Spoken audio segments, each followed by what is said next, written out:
Nigeria's go back to serve our fatherland in love and strength and faith. Oh, yeah. The labor our heroes past shall never be in vain. To serve with heart and mind, one nation bound in freedom. Peace and unity.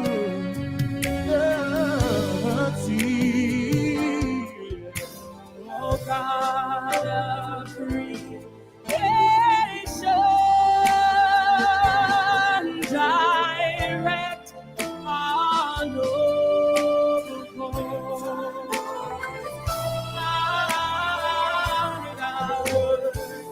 Lead us right, help our youth the truth to know. In love and honesty to grow and live in just and truth.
Go to hell at this time.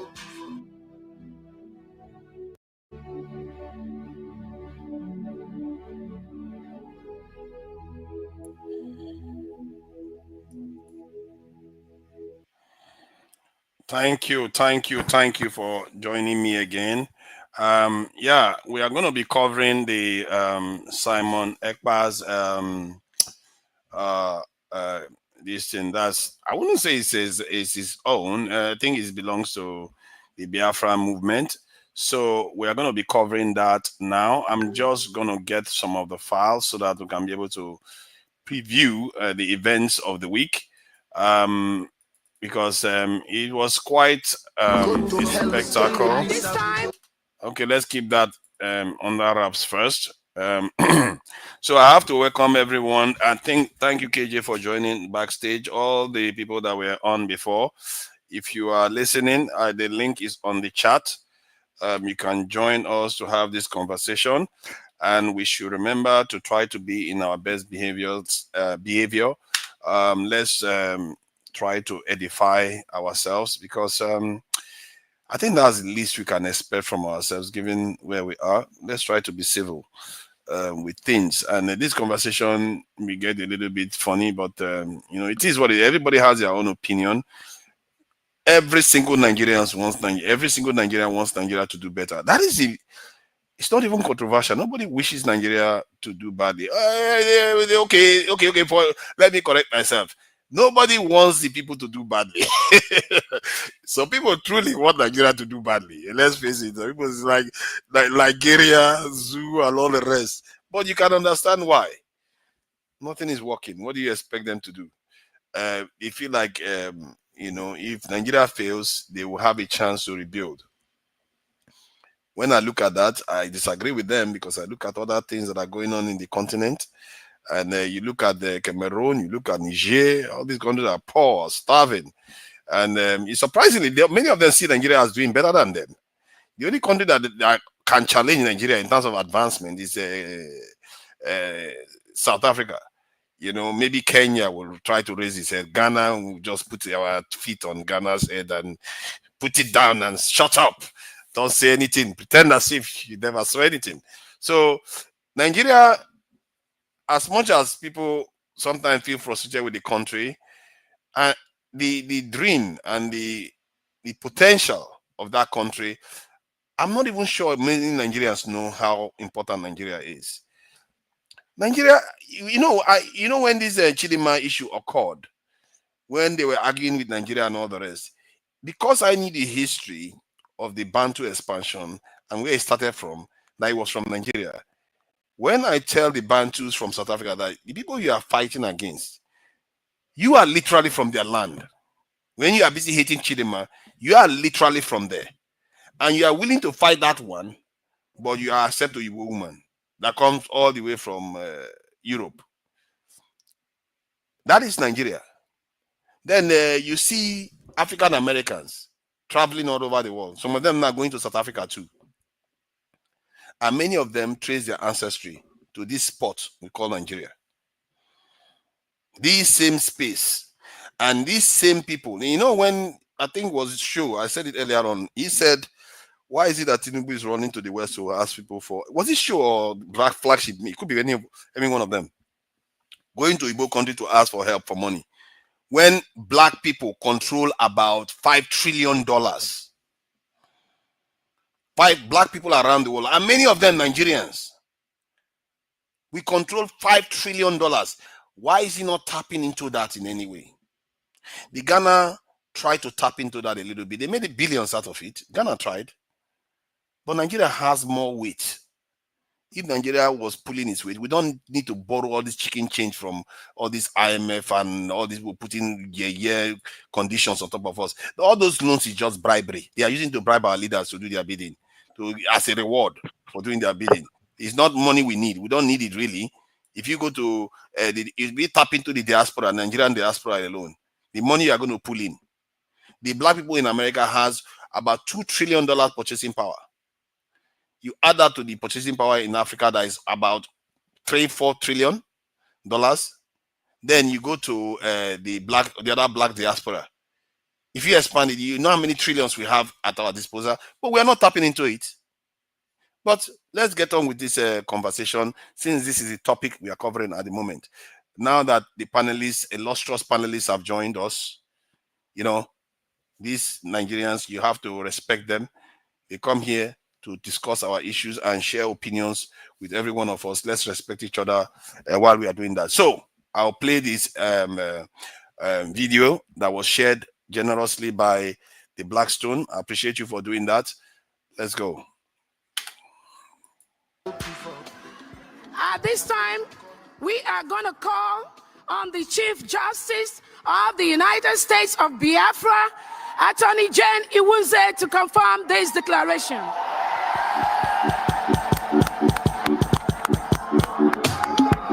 I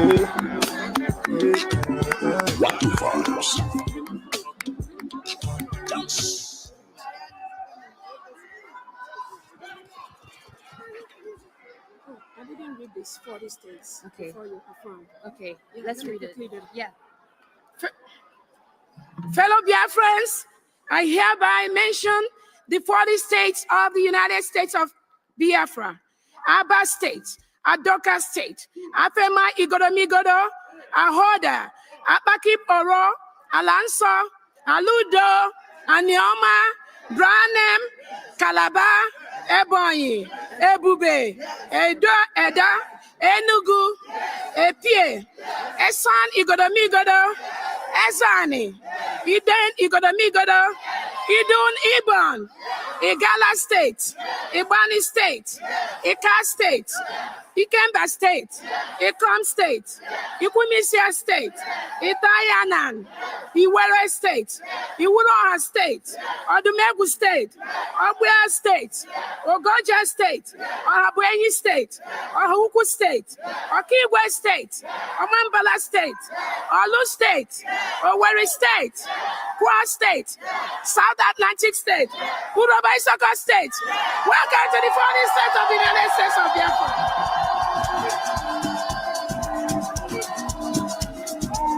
Injunction of the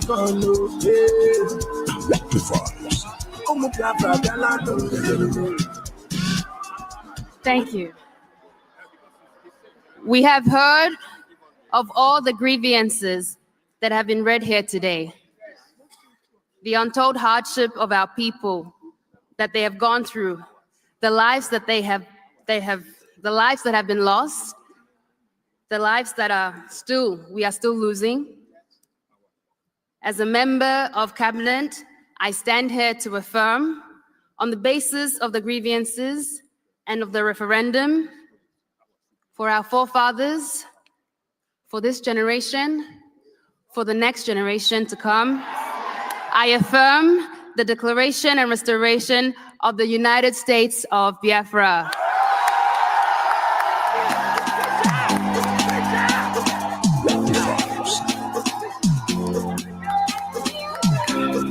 Freedom is all we want. Freedom we get. Many sacrifice, many pain and sorrow. But here we come. We change them for our praise, because we don't care for the sorrow, the tears and the blood. All the people to lose around, tell them in Africa don't go to hell again. At this time, we are going to call on the Chief Justice of the United States of Biafra, Attorney Jane Iwunze, to confirm this declaration.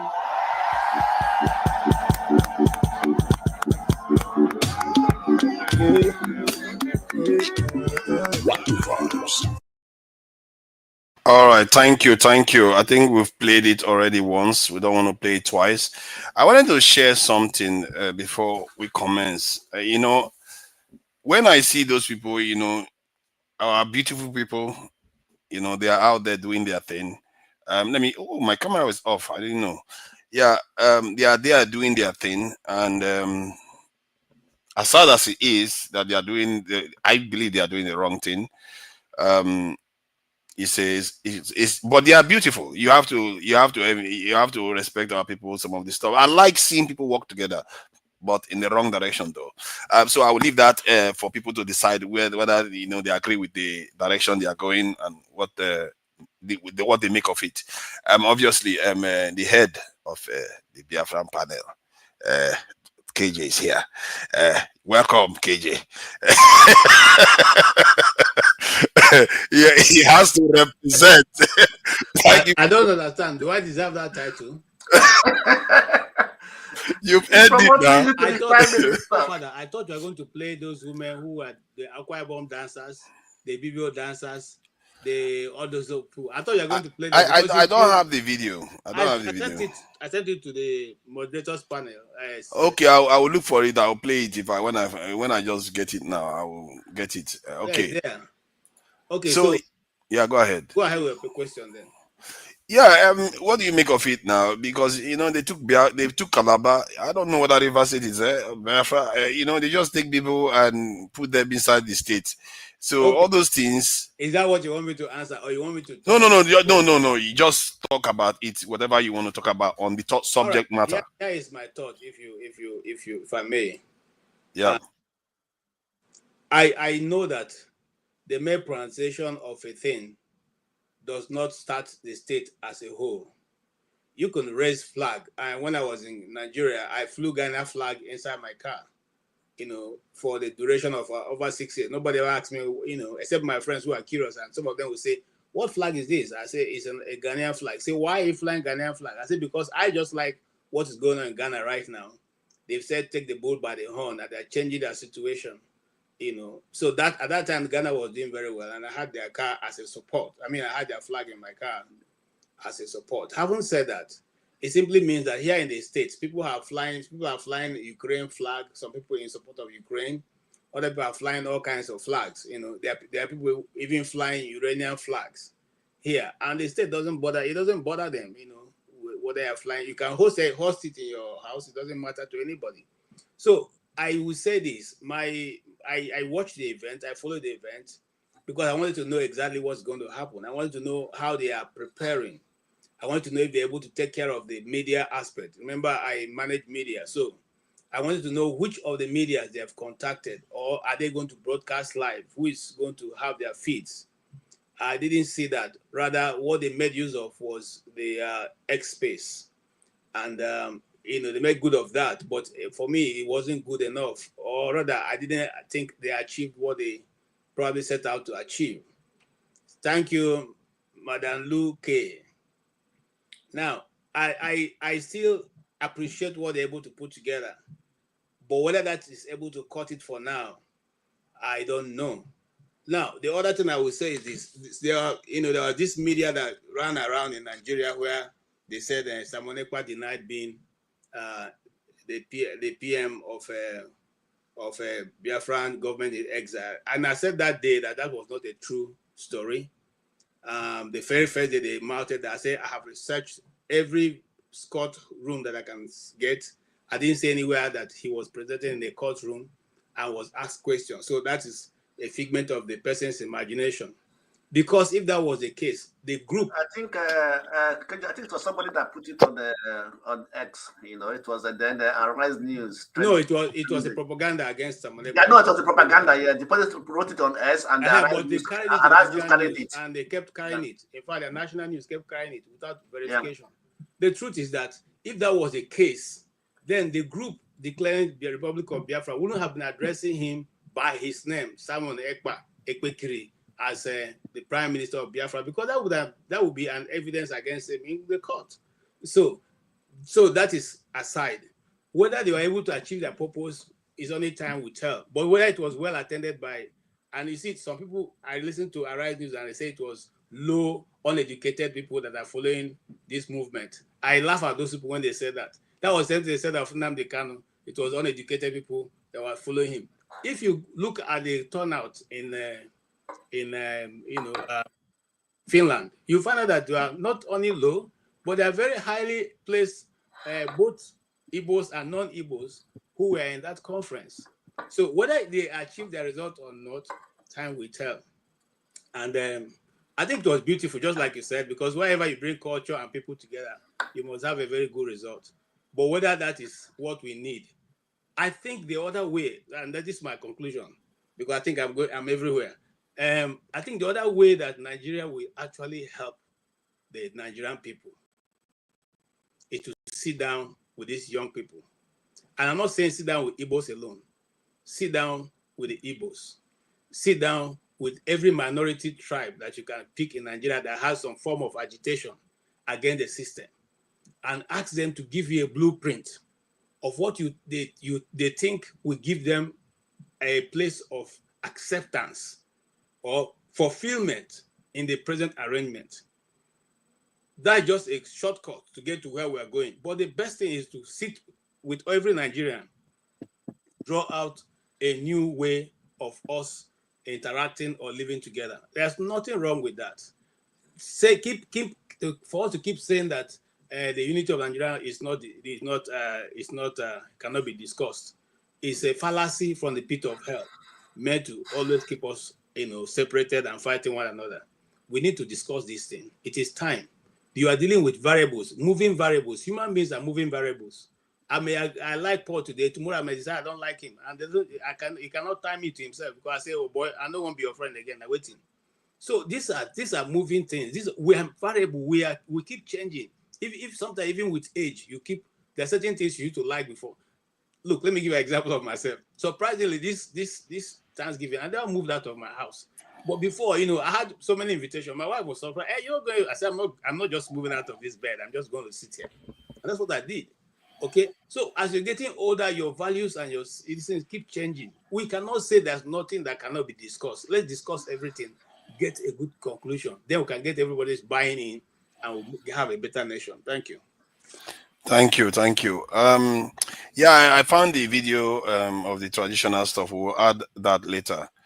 Yeah, I'm going to come to you in Jagon, but we have to race through this thing. Tony, yeah, please go ahead. Thank you for joining us, Tony.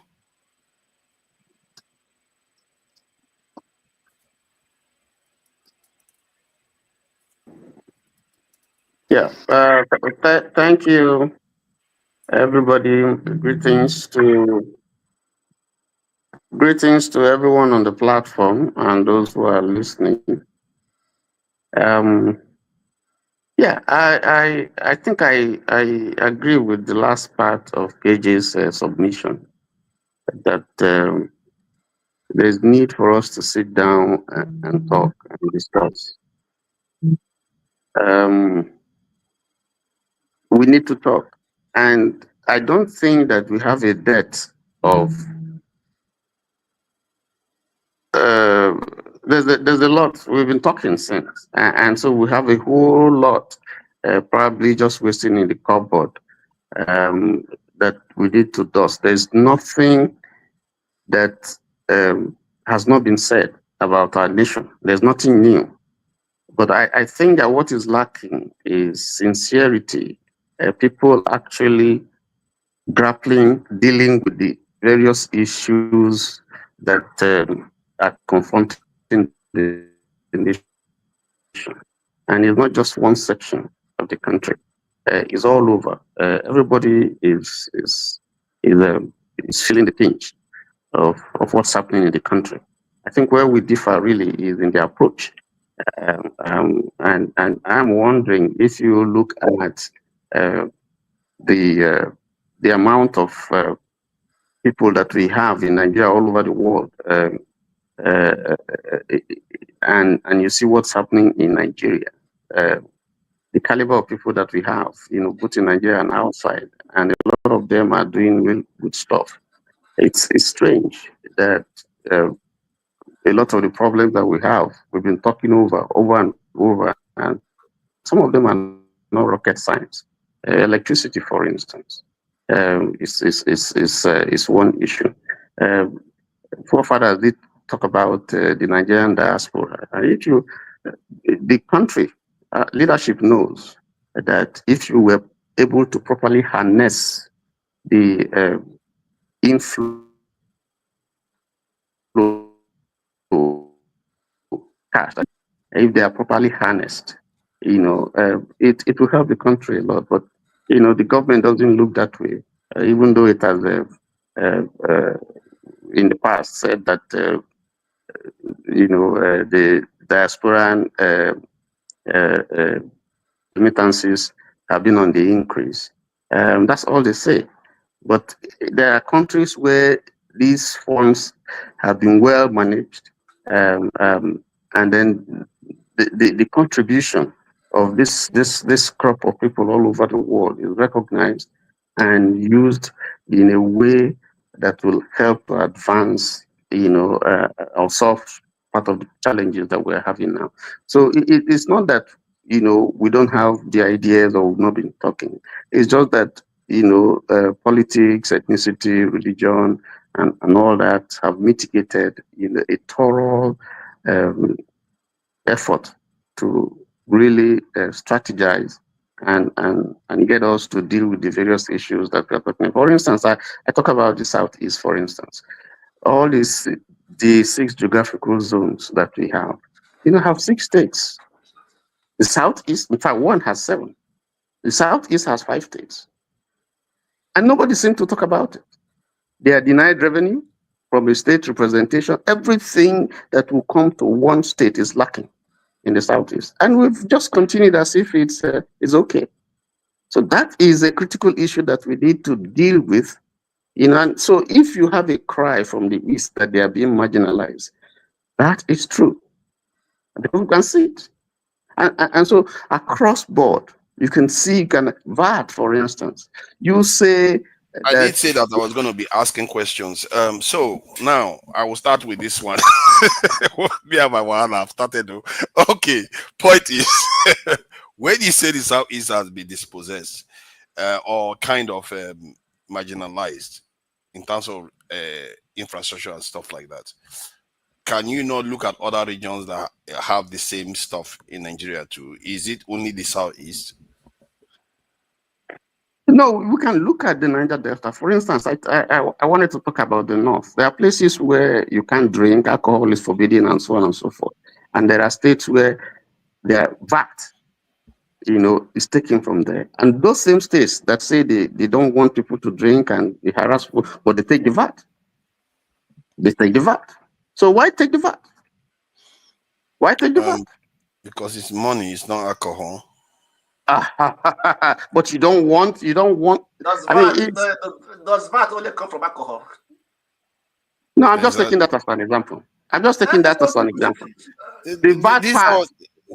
The VAT part. I'm saying. Sorry for interrupting. That argument is just being passed around by people that don't think things through, and we just push it forward and we don't think it through. However, the question remains. Are there no other regions in Nigeria that have even less federal government presence than the Southeast? Are there no other regions? Well, I am speaking. I think the issue that I've just raised is that if you look at the Southeast in terms of the number of states that all the other regions have, it's short one. And that's obvious. And it's been so for a long time. And that there are. You just say one has 7, one has 6, one has 5. Abi? So how about one that has 7 now? How about that has 6? What also subside with one that has 5? That is imbalance. That's what we are saying. That there's imbalance, and that we need to address those things. Excuse me.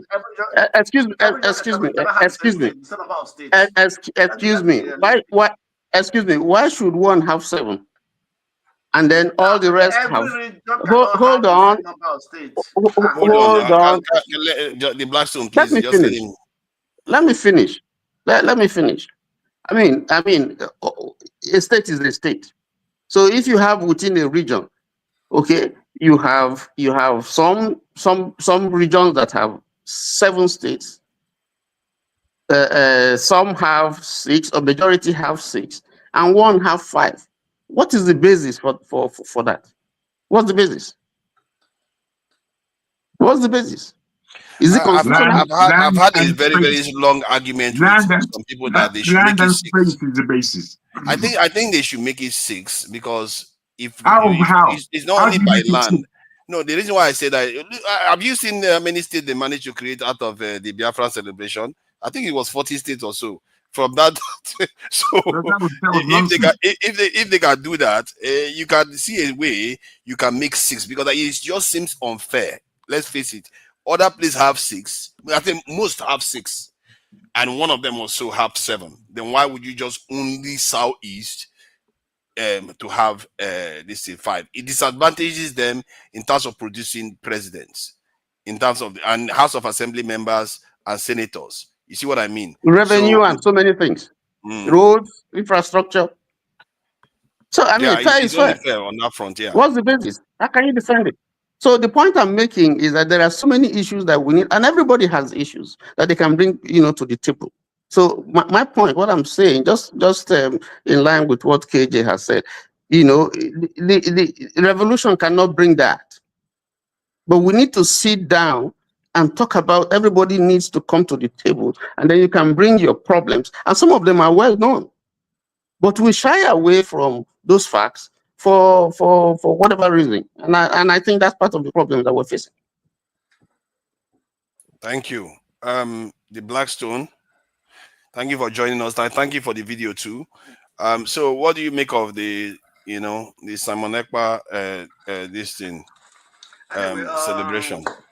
Thank you. Is this celebration or a bit declaration? It's celebration declaration. I think they said on Monday 2nd, they're going to declare Biafra, officially declare Biafra on Monday, 2nd of December. Anyway, from the celebration, it was quite lively and lovely and everything.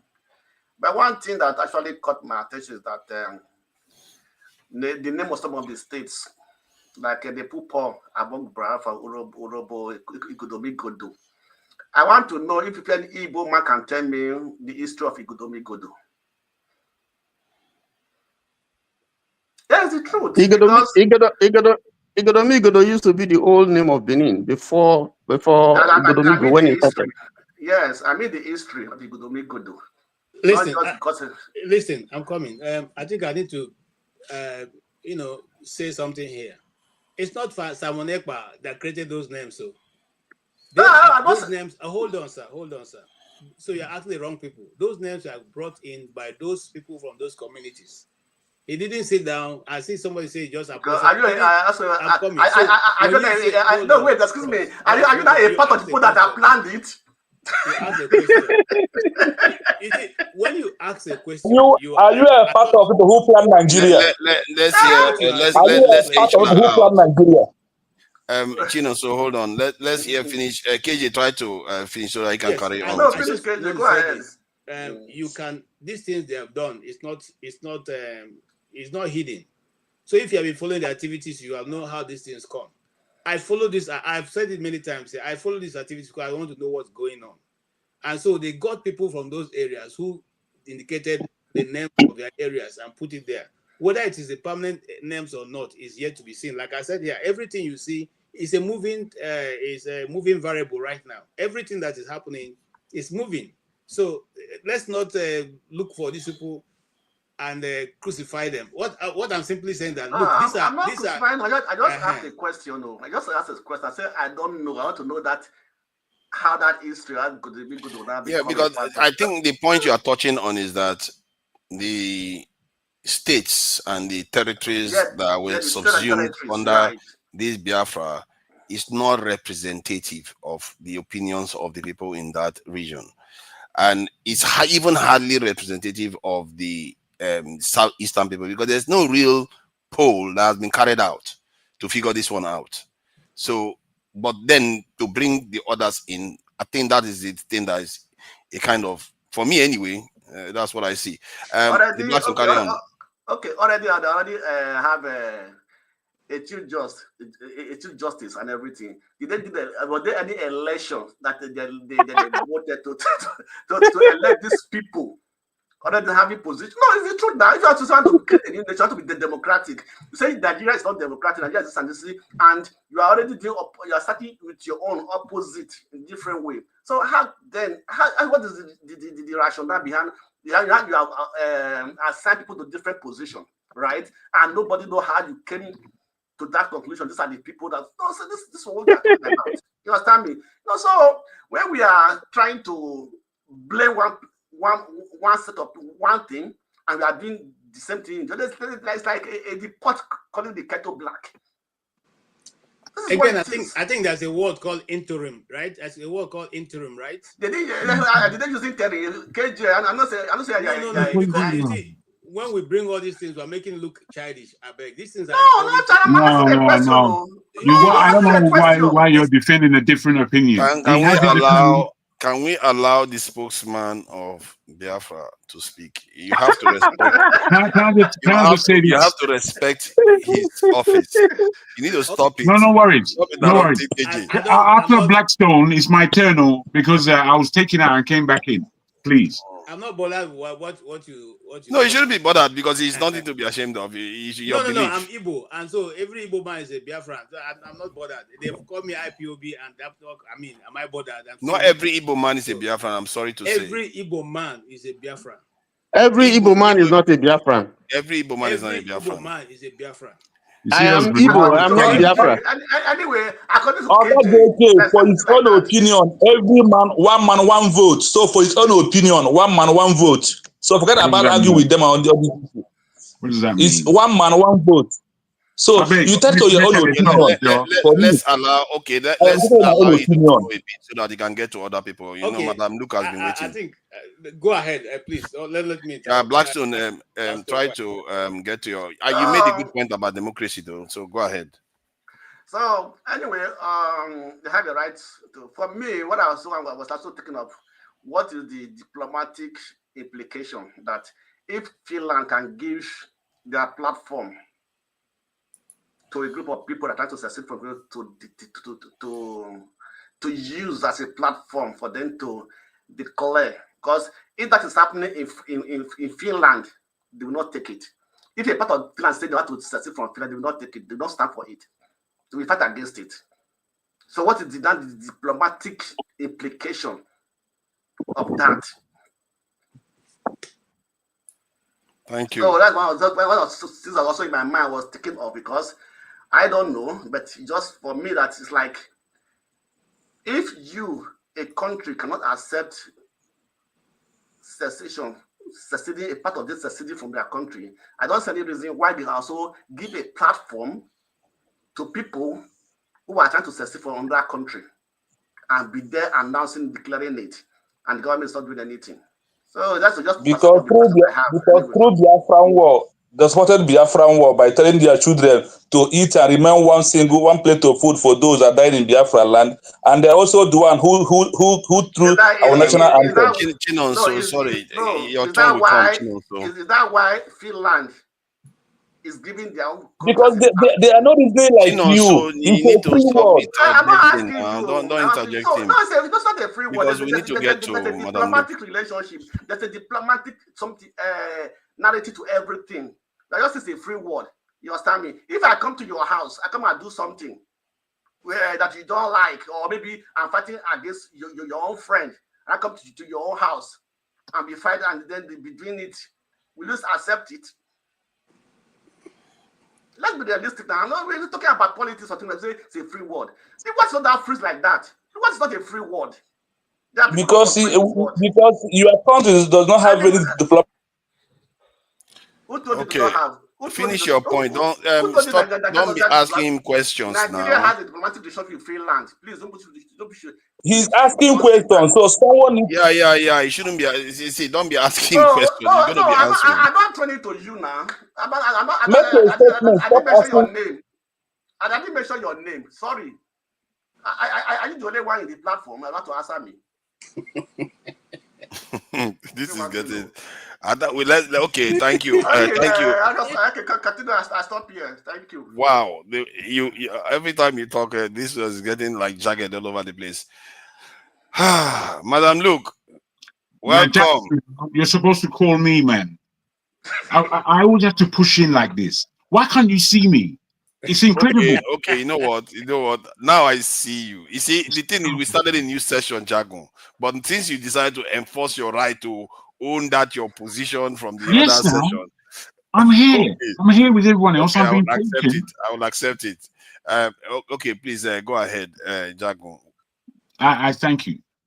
I want to say, in all seriousness, that this topic that comes up, I do find it distracting, but I do have understanding within it, and I do find that I'm thoroughly opposed to it.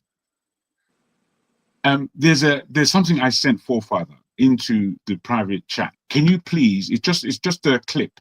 Can you just? It's not even. It's just wordings. Can you please just show it to the panel and the onlookers, please? It's from me.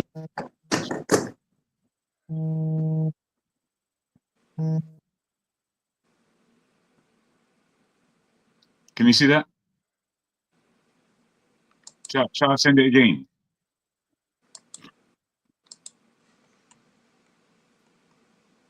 Thank you. Can you read it out? You know what? Okay, I don't know. Okay, the headline you mean? Mental health and brainwashing at the heart of Biafra declaration debate. Okay. Very good. Okay, that's sufficient. That's sufficient. You can bring us back now. Now, for me, you know, in Nigeria, in Africa, as Black people, we have suffered traumas upon traumas upon traumas, and because we never really settled the Biafra question, it persists. So the trauma that I see always entering into the public space is exactly that. How can you declare you're somebody a prime minister when as it is now? There's nothing called Biafra. There's nothing called Biafra. The only people who know Biafra are the Igbos in true sense. Anything outside the Igbos, there may be some pluses, some minuses, but you can't really count them as per this is Biafra. You can't count their territory. Just as was mentioned, do you know the history of some of these people? Your next door neighbors, but do you know the history? I know the history. Those who call it, I know their history. I know who they are. The Igala, they're closer to Yorubas than they are to the Igbos. Much, much more so, especially in their language. Well, how do you get to claim them? The Ishekiri, they're much closer to us Yorubas than they are to you guys. The Ijos, they're very well known to us as Yoruba people. How is it that you are claiming all these people when they didn't elect themselves to be claimed? I mean, I find it fundamentally poisonous. The behavior is protracted. KJ was there trying to explain that we need to hold on before we understand the rubbish that is being contained in this thing that they call Biafra. It's just a pain in the button. It's a pain. You're not doing anything for the whole. You are looking to separate yourselves and under a way where you are the largest minority, as you spoke it, in that region. Because the Igbos are not a minority. The Igbos are part of the majority. And I don't know why they would want to throw their dice in as though we're going to be spellbound by what you're saying. We know what's going on. We know. You see, Nigeria is a big slave trader. And the Biafra agitation would only be another slave trader. That's all it's going to be. Just a microcosm, again, of what Nigeria is. It's not going to be anything different. It's not going to be anything different. Claim, claim, claim, claim. Bully, bully, bully, bully. Push, push, push. That's what you're selling. And you think that there aren't sensible people around. You see, if Biafra went to a vote, a referendum, and the people who want to establish themselves as Biafran voted, we would find that in that Igbo territory, there would be, I don't know if it would be 50-50 or what it would actually be, but I feel that there would be the majority that vote for this Biafra thing, away from those who they want to claim as Biafrans. So that might very well mean, if you really wanted to secede, as it were, you, as Igbos, would be a landlocked territory, which would be an awful place for the Igbos to find themselves, especially if they don't have an agreement with their neighbors, the neighbors that own the shoreline. Now, I don't know what kind of magic, again, you are going to spin into this whole equation to make us confused, but you're not confusing anybody but yourselves. The project of Nigeria is bastardized enough before you bastardize it further with Biafra. What we are supposed to do is to come together. I don't know what the issue is between the Yoruba and Igbo, where they can't recognize that they have been played. We've been played for a long enough time. We've been played, for goodness sake. We have the whole of the South, which is the richest terrain. Igbo and Yoruba are arguing. Meanwhile, the actual currency that fuels this country is right next to us with our brothers in the Midwest, in what they call South. And we're here quibbling between ourselves about Biafra. Now we want to go away from all you people. Nya, nya, nya, nya. Oh my God. You know, the level of insanity that it looks like to everybody else who isn't Biafran, let me tell you, it looks like insanity. I thank you. You see, if I need to respond Thank to you, you, Jago. hold on. If I need to respond to you in your own language, I will say, Yeah, all okay, what okay, you I'm have Father, coming. give said us is platform now. rubbish. All you have said is Why rubbish. are you always Rubbish. give people that is so No, hard no, on you no, to the no. platform? Don't worry, you are going to Are you get your chance. discriminating us? Why would I discriminate against you? Rubbish. That's what happens. They start talking rubbish. We are paddy No, now. having a How would I beard is going to disagree be a wise man. against you? Having all this beard, the only man I know in Yoruba nation is Sunday Igboho, Hey, and he say he take it there. let's not go at each other. Okay, so let's welcome Madam Luke. Thank you for joining us. She always had the ability to speak whenever she chose. She just decided to behave like a gentle man. And but anytime you want to say something, you're free to say something, Madam Luke. So please go ahead. What do you make of the declaration of the nation? Can you hear me? Yes. All right. Hello, my wonderful Dr. Damage's platform. Panelists, commentators, viewers, it's a great day. What do I make up of the declaration of the Biafran state? I am so overjoyed. Biafra is a mindset, first of all.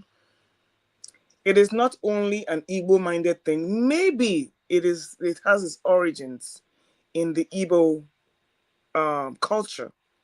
It is what Ojukwu fought for. It is what Nnamdi Kanu fought for. Is fighting for. And what Mr. Simon Ekpa is fighting for. Whether it is IPOP or MASOP or whatever, these are all different agitation groups trying to realize one thing, which is freedom. Do they have to all agree? No. Like I said, you think of Biafra as a religion, either Islam or Christianity, you have different factions. The Catholics don't necessarily have to agree with the Protestants. That is how they keep breaking away. The most important thing is for everybody to do your own thing, as long as you are reaching achieving the goals that you set out to achieve. Now, this Biafra in Exile is the most organized group I have seen. Because when they thought they were going to incarcerate Mazi Simon Ekpa, it didn't work. They thought they were going to incarcerate Mazi Nnamdi Kanu, it didn't work. If you like, incarcerate 1 million Biafrans. 1 million, 10 million more will rise up. It's a spiritual thing. You keep wondering why people in Nigeria are apathetic. They don't want to come out and put. Nobody believes in that you're Nigeria, whether you like it or not. The youth don't believe in your Nigeria. Nobody believes in you. The Nigeria that you have now is not a country. It is a hijacked state of criminals. So what are you celebrating? Like I always say, any imaginary country will give me better joy than the reality of that dungeon called Nigeria. So it has given us hope for things that can be achieved. Because, like I said, not everybody believes in Nigeria. That is why when you discuss all these Nigerian topics, I'm not interested in Nigerian politics. I'm not interested. I don't want Nigeria to be won. Nigeria has never been won. I will never be won. So the sooner you face it, the better. I'm from Edo State. I told you I'm proudly Biafran. You are wondering where all those states came from. Do you know that people voted from different states to form those states? Do you know that that referendum that they had, from the 50 million people that they allegedly had, do you know that it was taken from different states in the country? And you are here talking. Rather, you can get on you are not providing solutions, but you are here criticizing. What is your own solution? You sit down here and talk, Refinery say, Masab say, terrorists say, Gumi say. What is your solution? I'd rather align myself with people with balls. However, it is outside the country or whatever it is, they're going through the right channel, and I'm happy it was a success. People like P Square, Fido, that went over to Finland. Are they crazy? Does that not tell you that Nigeria is a disillusionment? that nobody believes in that shithole where nothing works. And you want us to sit down here and tell us that Biafra is not working. What is your own solution? Why don't you enter the streets and go and challenge Tinubu? Why be online warriors? And then people are gathering in Finland, trying to actualize themselves. Now look at all the backing they got. Eritrea is on board. Sunday Igboho is on board. Little by little, the voices will be heard. You sit down in Nigeria and keep dreaming because of your failed state and your lack of the balls to go hold your leaders responsible. We are not Nigerians, so we don't have nothing to do about the Nigerian government. You all sink and swim in your own shit. Congratulations to Biafra, naturally land of my pride and joy. I say go for it. Take it to higher strengths, and we're here to support you in the diaspora, in exile, as much as you want. Thank you, my people. Thank you. Yeah, it's all right. You know, you know, we are all allowed to go our own separate ways when you keep going there. But I really wish if I was a Igbo man, I would be enjoying it right now. Paul, DC, please go ahead. Can I just ask Madam Luke one question? Is that okay? Oh, sure. Yeah, please. Okay, thank you. Excuse me, Paul. I heard everything you said, and I understand where you may be coming from. But tell me, do you think? I don't know whether or not you believe in Pan-Africanism and what that intention holds.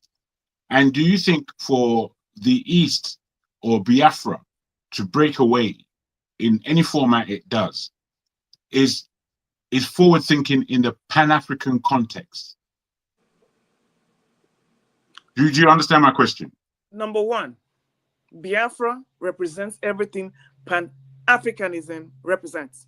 Self-autonomy, self-determination, freedom from corrupt leaders in the West, and everything. So I don't know where you think your Nigeria is Pan-African in any sense.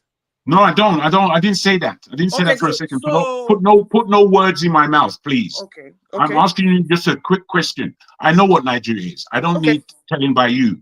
What I'm asking is for a nation, a whole nation called Nigeria that is suffering. Everybody there is suffering. It's not just one angle of people that are suffering. For that country not to resurrect itself in what it should be, but instead nations break away. Does that give confidence and power to the Pan-African foresight? Is what I'm asking. Please stick to the subject and don't call me out. Okay. I say yes, it gives, because first of all, you don't have a nation. You do not have a nation. So if you speak of nationhood, what kind of nationhood are you speaking about? No. Again, you're not answering the question. You're going somewhere else. You, first of all, for you to say Pan-Africanism, you should have said you had an African notion, a united Africa in the first place. Oh, are you talking about Pan-Africanism or Pan-Africanism? No. Let's not dibble dabble. Pan-Africanism is about the African continent being one. You understand? Being one. So right now we have 54 countries with God knows how many breakups of individual tribes that there are within these nations. There are so many. You're talking about 2,000 different nations within the African continent. Now, given that's the geography of the place, there is a great people of the East, of a country called Nigeria, who wish to separate themselves because of fair enough reasons of maltreatment, basically, sidelining, all kinds of things, which happens by the elite to every other ethnicity at varied levels. Now, given that the case, a great people of the East wish to break away from a country that everybody has their responsibility in, their responsibility of failure and their responsibility of progress. Given that we now live in a world that is consciously looking at basically vulturing us, coming down, they're swooping around at the moment, waiting for the carcass to die. They'll come down and peck at our flesh until they've eaten everything. That's the game. That's the game. So a great country like Nigeria, with a great people like those of the East, wanting to separate, how does that fight the big fight?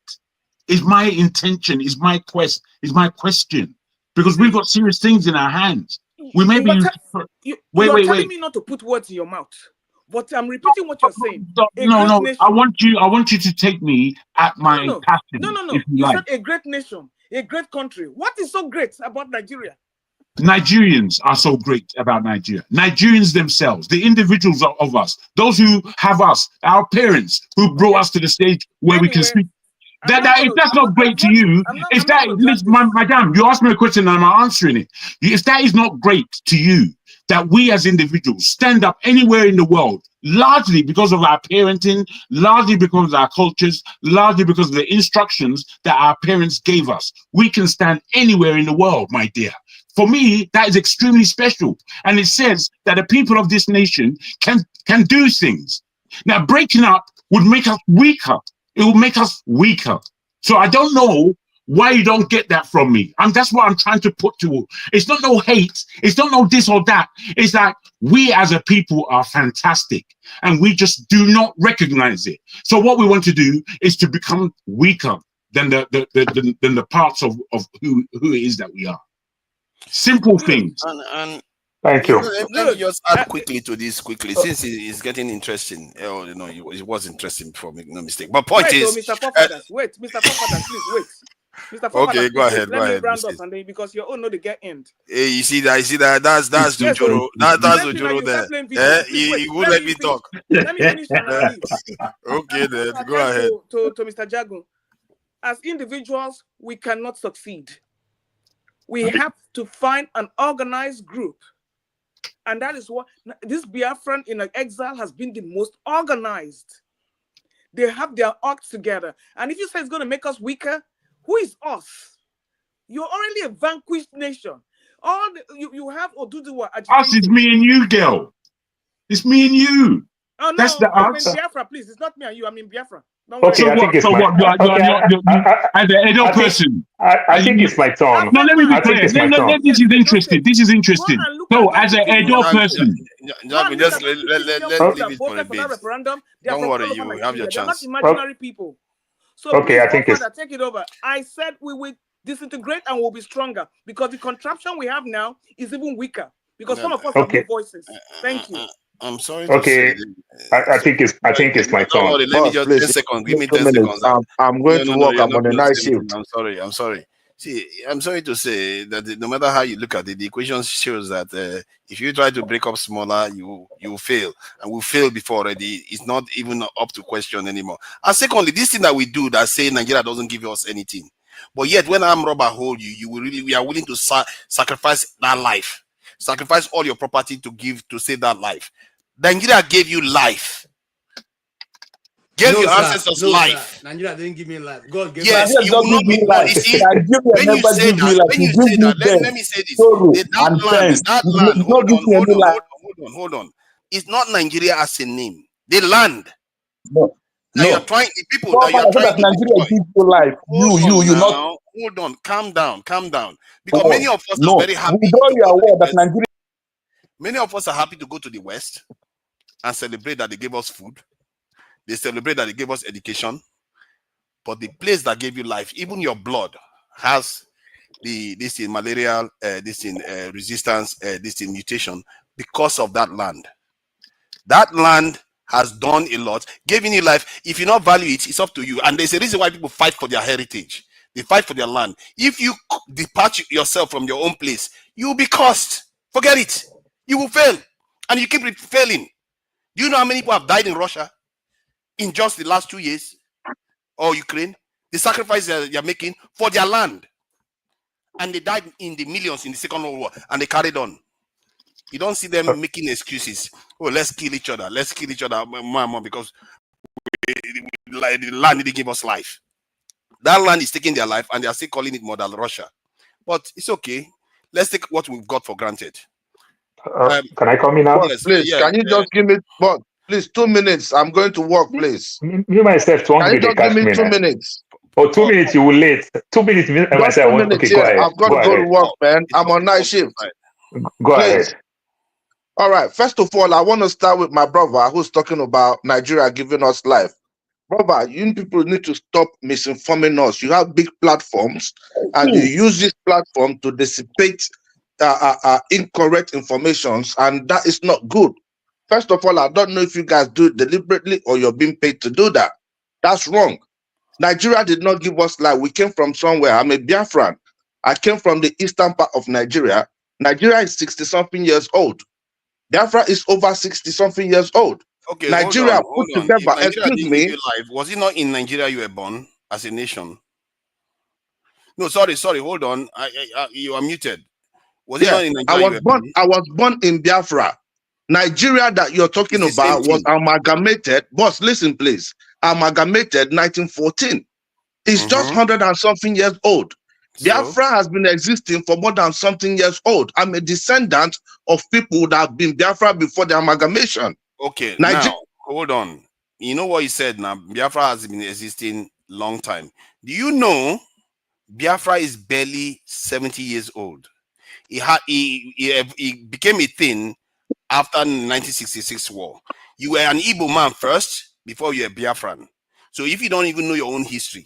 All right, boss, please. I got 2 minutes. Don't cut me short.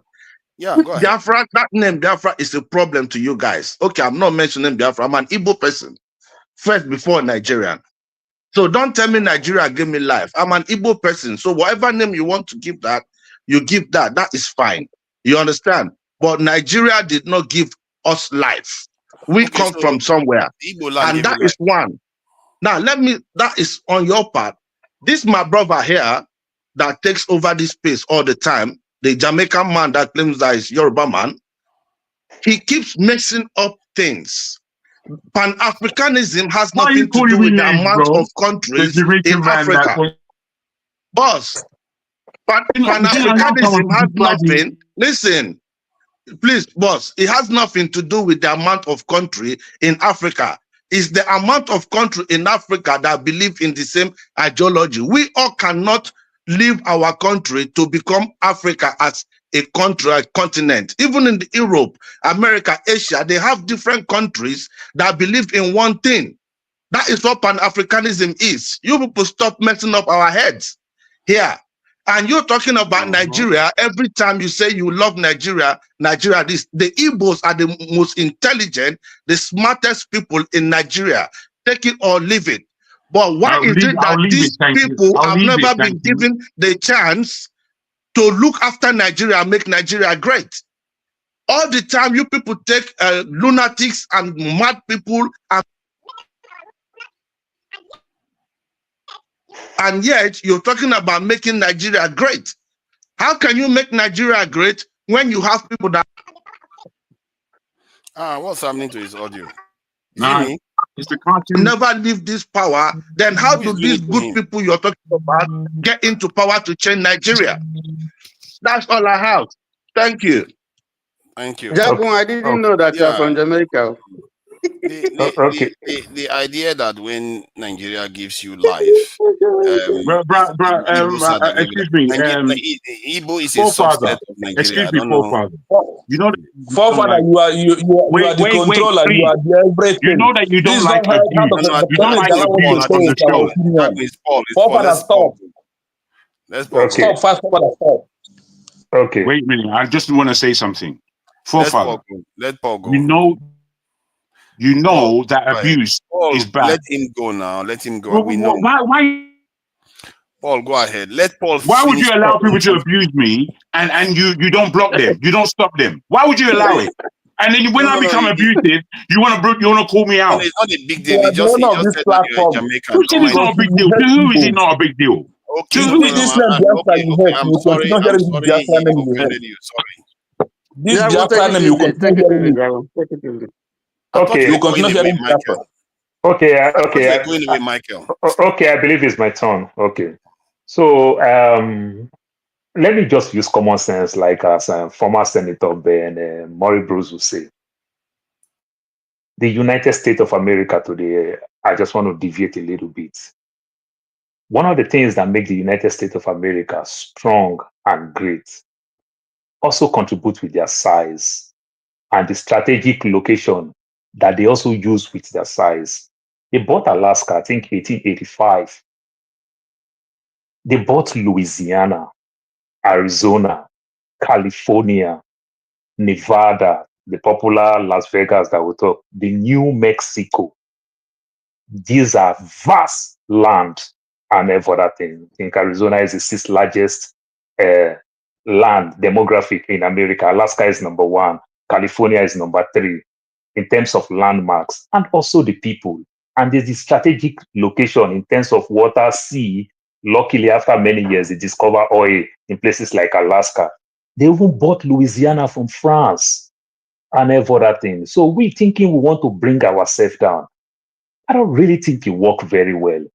You understand? Strategically, the Igbo peoples are very smart. Politically, with what they are asking for, they still need to play more politics. You understand? So if you talk about freedom, you have rights to do whatever you want to do. It is more than welcome. But how can you convince an Orobo man to join you? How can you convince an Ijaw man to join you? You understand? These are the parts that you really need to work very well so that you can't be landlocked. There's a country, there's a place today called Somaliland. Ethiopia don't want to allow them because if Somaliland break out, Ethiopia will become landlocked. And then for that thing, these are the things. You understand? So I think it's still time for us to play, for the Biafran people, as they call themselves, to play more politics. For you to just draw a map, like Madame Luke, let me use a forefather word, like Madame Luke would say, for you to draw a map, and she thought the likes of P Square and the likes went there. Tell me any Urobo musician, any popular Urobo person that you see that went there.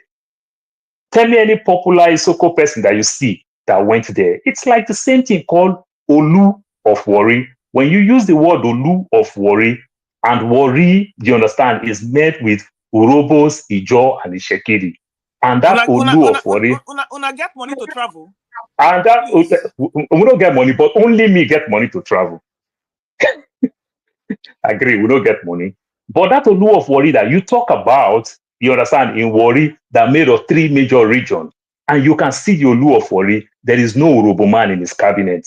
There is no Ijaw man in his cabinet. Then you can understand that Olu, now, if you want to trickle it down. That's politics. That was the Awolowo's creation. It's supposed to be exactly. Olu of Ishekiri, not Olu of Wari. Okay, exactly. I know the thing. So this is the thing. You understand? So for you to understand that you need that man from River State, you need that man from Akwa Ibom, you need that man from Benue, you need that man from Edo State. I did not see any notable person from this region, this other region that is in the map. You understand? Because they are lazy, and Biafra has to do the hard work. They are lazy. According to your word, you say they are there. That's why they named the Godomigodo state. But we did not see any notable person from those regions. But we did not see any notable person from that region. Won't something tell you that if you, yes, they may be very lazy, but would something tell you that if we trickle down, just let me land. If you trickle down to vote, how much votes do you think you will get from that place? You understand? Because if you have a right for succession, you understand? California is the first state that introduced this thing called state map. Many years California tried for succession, they never achieved it up to date. You understand? It is okay for you to ask for it, but achieving it is another thing. You understand? Okay. It's like they say you have a right. No, let me land, please. Let me land. I think this part is important. You understand? When California draw those maps, do all those things, they fight for donkey years. They never achieve it. California tomorrow, it is still the richest state in the world. The richest state in the United States of America. Strategically with the water and everything, the United States will not want them to go. You understand? Maybe they will achieve it someday, sometime. Are they give up with it? Yes, I strongly that they've give up with it and everything. So if you want to play this politics now, I see the politics more where I see where strategically the Biafran people still need to work more with the people from that Edo, like as my brother talked the other time, the Midwest, from that Edo state, from that Delta state, from that River state, from that Akwa Ibom. But if you think you want to forcefully yourself, there are people like myself, you understand, that may not happy with my state, that can choose to say, no, I associate myself with the Biafran. But when the chiefs are down, you understand, how much votes do you think? You are doing these things from day one. How much notable people have you ever brought out from an Urobo who happen to be the biggest tribe in Delta State? You understand? How much have you achieved in places like River State, like the Ikwere people?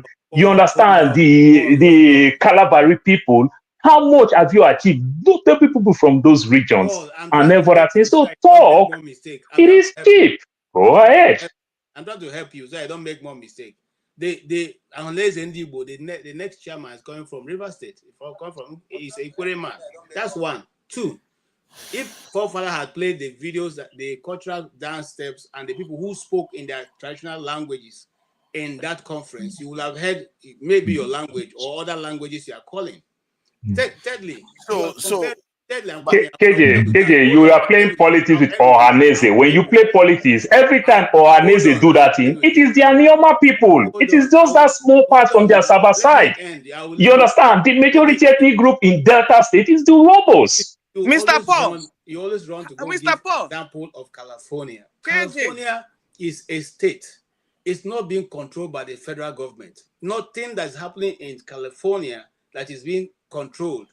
California runs its own economy, controls its own people, does its own account, generates its own light, has its own water. So if it's failing as a state. But the point you are making, though, KJ. I didn't say fail. I said succession. I didn't say fail. Let me just ask him. The point you are making, KJ. Hold on. The point you are making, KJ, is that because those people are there, they are representative of the general ultimate group, while in reality, if you look at the people participating in the Nigerian state, including Southeasterners, P2B, and all the rest of it, where is the division? And there's no legal basis for this. There is no mass movement for this in the South or anything like that. If anything, the South does everything to push back. Please, and Mr. You guys refuse. Mr. Forefathers and Mr. Paul. Let me just say what I want to say. Let me say what I want to say, please. Hold on. You're talking about mass representation. Now that by your Nigeria, how are you represented? Where is Mr. Paul himself? Where is your mass representation in Nigeria? That is what you should fight for. I use the word clear. I say Nigeria fail every one of us. Because you cannot fight. You got no balls. That is what you should fight for instead of going to fight for the wrong thing. And tell Boom Boom Rat. We're not fighting with you because you got no balls. You are fighting for the wrong thing. No. You got no balls. So we are not fighting with you. Forefathers, they are supposed to be a moderator. No. I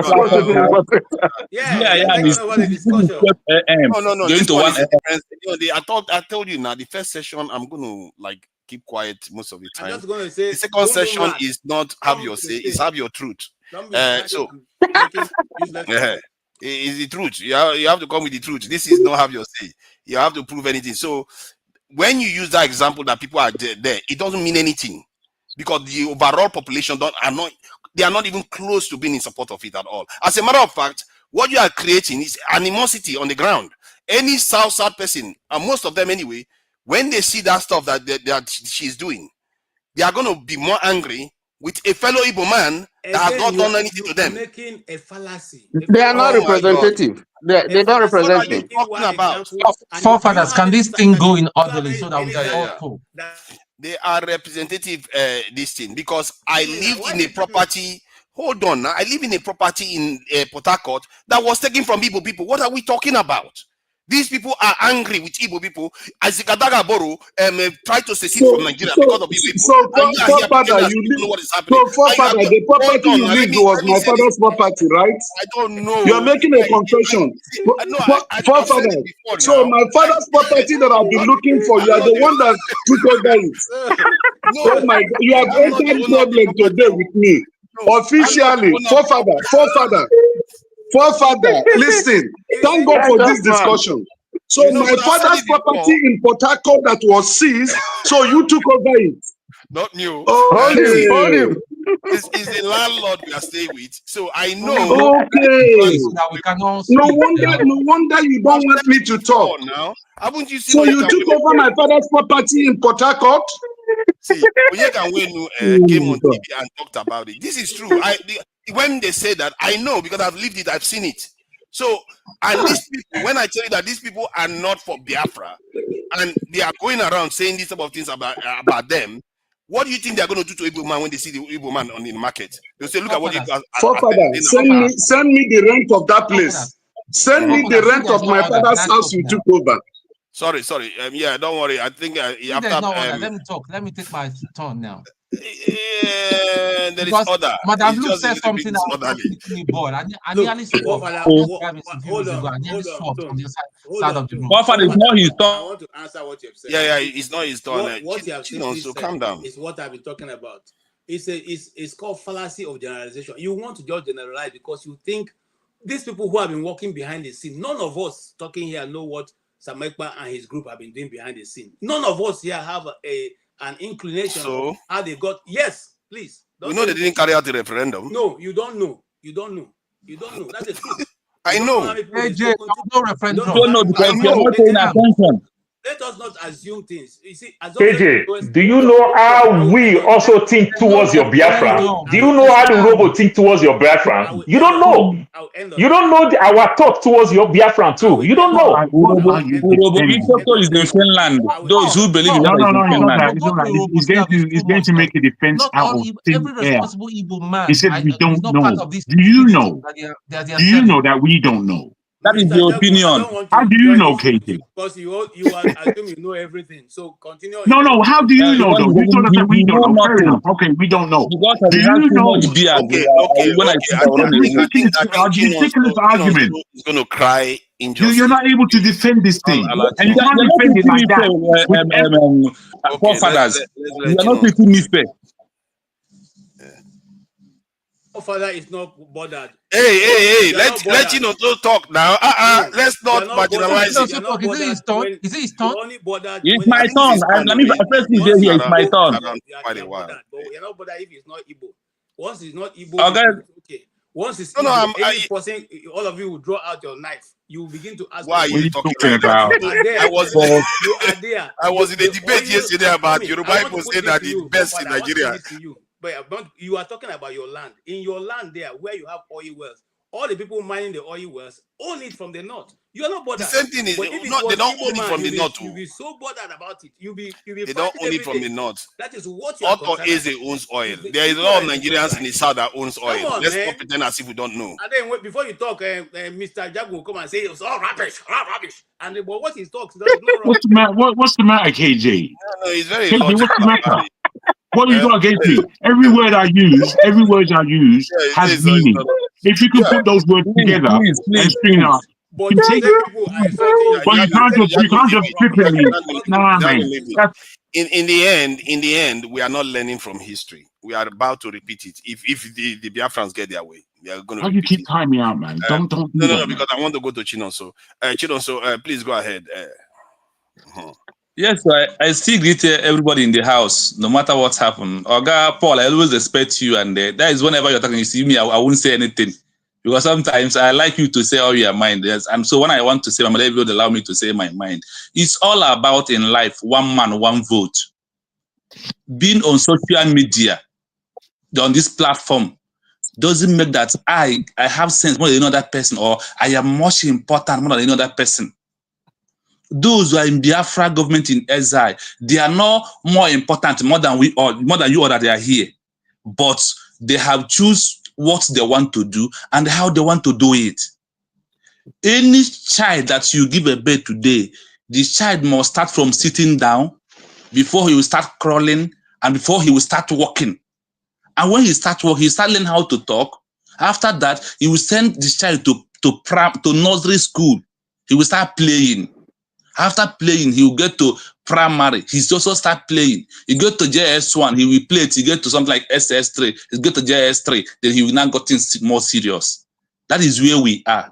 For politics of Biafra, we are playing it. But because of you had to hear that name Biafra, because we don't want to come close, he's thinking for those who do not believe on it, whatever we are doing is not good.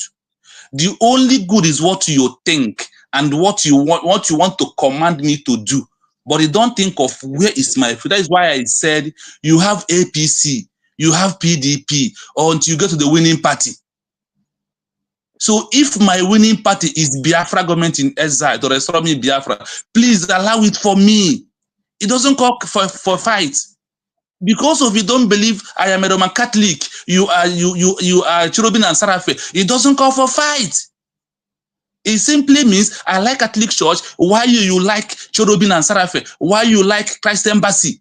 That is how life it is. It's all about choice. Being here saying that those in Biafra government are nobody, it doesn't change anything. It's just one man, one vote. But I want to say this thing in this platform. Why are we running away from this referendum? Mazin Nandi Kano, who is prison, have been calling for referendum. Nigeria, you people are running away from it. And now that you have kidnapped him against all odds, you are calling him a good man. Oh, can I ask you a quick question? Who is allowed to vote in the referendum? Please allow me. From the age of 18 years. Let's start campaigning for referendum. Who is allowed to vote in the referendum? Is the South allowed to vote? Where you think you want to belong is where you vote. Like you mean you hold on now, Madam? Look now, Madam, hold on. I want a clear answer. Allow me now. I don't know why you are doing this. This is have your truth. I want you to stand on your terms. You said we should not run away from referendum. I don't want to run away from referendum like you demanded. So who is allowed to vote? Is the Calabar people allowed to vote? Rivers people allowed to vote? All the other groups allowed to vote in it? And see, that's why I said, what happens? If they vote now, they don't want to be part of Biafra, what happens? Listen, now you have asked me. I want to answer you from what the person who is in Don, Madam Kano, said, that if we call for referendum, that a majority of people that he think they are Biafrans, like when we said we have 40 states of Biafra, if the vote of those who doesn't want Biafra passes those who want it, may so be it. It doesn't call for a fight. Like I'm telling you right now, in freedom of Russia, you are not saying the people. No, hold on. Because what you are doing there, you are using a very funny mathematics. You know why? I am not hold on now. Because you know some Southeasterners are more than the South. You see? Now you guys watch what is going on here. What we are saying is, if Rivers people, Kalabari, Ejo, says they don't want to be part of it, Calabar says they don't want to be part of it, they are allowed to go. Okay, good. That is what we want to know. And next time, when you want to do that, maybe you should ask them before you put them on the map. Listen. Can I say something that is relevant to this discussion? Talking about now, they have all we have. You see, you are busy. Let me tell you one thing. Nigeria government, see, when we tell you that Nigeria, they are going to be the same kind of people, Muslim ticket in Nigeria. You people here said it can never happen until it happens. Until it became Muslim ticket in presidency and vice president. Let's talk about it. Everybody said it's not going to happen. It can never. Now it has happened. That is the same way you will sit here today because of where you belong and what you want, and see say the referendum will not work. If they vote, people will not win. Try it, let it know. That is why we say. Hold on. No, I want to be dispelling some myth here. Who is going to conduct the referendum? The Nigerian government that you don't recognize? Let me ask, why is the Muslim ticket a problem for you? Because Nigeria is a secular state. Why would I have a Nigeria is a secular state. We all know different type of religion in the country. It still remains a secular state. But why is the Muslim? No, it's not. It's not. And also, I remember that a man come in this program today and tell us that Nigeria is about to Islamize. You are not talking about what we do to stop Nigeria to be Islamized. And that thing, the main issue is not what you are talking. You are talking of me who believe that Nigeria is a death penalty for me. That Nigeria have inflicted pains on me. Nigeria have inflicted sorrow in my life. And I said, I want to way out. That my way out is that this is my father. My father, I don't want to hear your name again. I hear your passion. My brother, how many times do you fight your family that are Pentecostal, that are Roman Catholic, that serve Juju? Your own family, how many times do you fight them? Is all your family Catholic? Now, let me ask them now. Because you are the one fighting with my freedom. You are fighting me against my devil. You want me to undermost believe in Nigeria. You are the one fighting me. I said, I want a way out. My father is So why are you fighting Muslim? If you don't fight your family for different religions? Stop doing that, Paul. Stop doing that. You can't just. This is what all of us can be asking the same question. Let me just ask him, because I want it to be organized so that the viewers can hear his answer while I ask the question. Yes. So yes, answer me. What is you are saying that the Northerners that they are trying to Islamize Nigeria, and are you doing anything? Pay me my rent. Father, pay me the rent from my father's house. Are you doing anything? Can I ask the question? You are trying to throw me off. Are you doing anything to stop the South from being owned by foreigners? Because we are already worshiping Oyibo religion. So what are you doing in the South to stop, to return back to your ancestors? To return back to my ancestors is when I find my root by being a Biafran. That is what I believe. When I get who I am, then I can restore my tradition. But without me knowing who I am, tradition is nothing for me until I get who I am. So the thing is very simple. I think I want to share something with you that I find a little bit interesting. You know what they say about this in that they said our worst sin is that we may end up destroying and betray ourselves for nothing. And I want to check this image when you say something about your ancestors, because I find that peculiar. Because when I saw an interview, the one that this guy came here to do, and I asked myself, my PM Simon Eba, call him by his name. PM. Hold on. You see that? You see the hair that he's got? He changed his own ancestral hair to a foreign-looking hair. Look at the background. Does that look like a black man there? Which flags are those? Does not have anything hold on. Calm down, please. Let's calm down. Those flags represent the destruction of our ancestors. Let's not mince any words. That's what you may not agree, but it's the fact. This is not even up for debate. They represent the destruction of our ancestors, and he's in the very belly of the beast.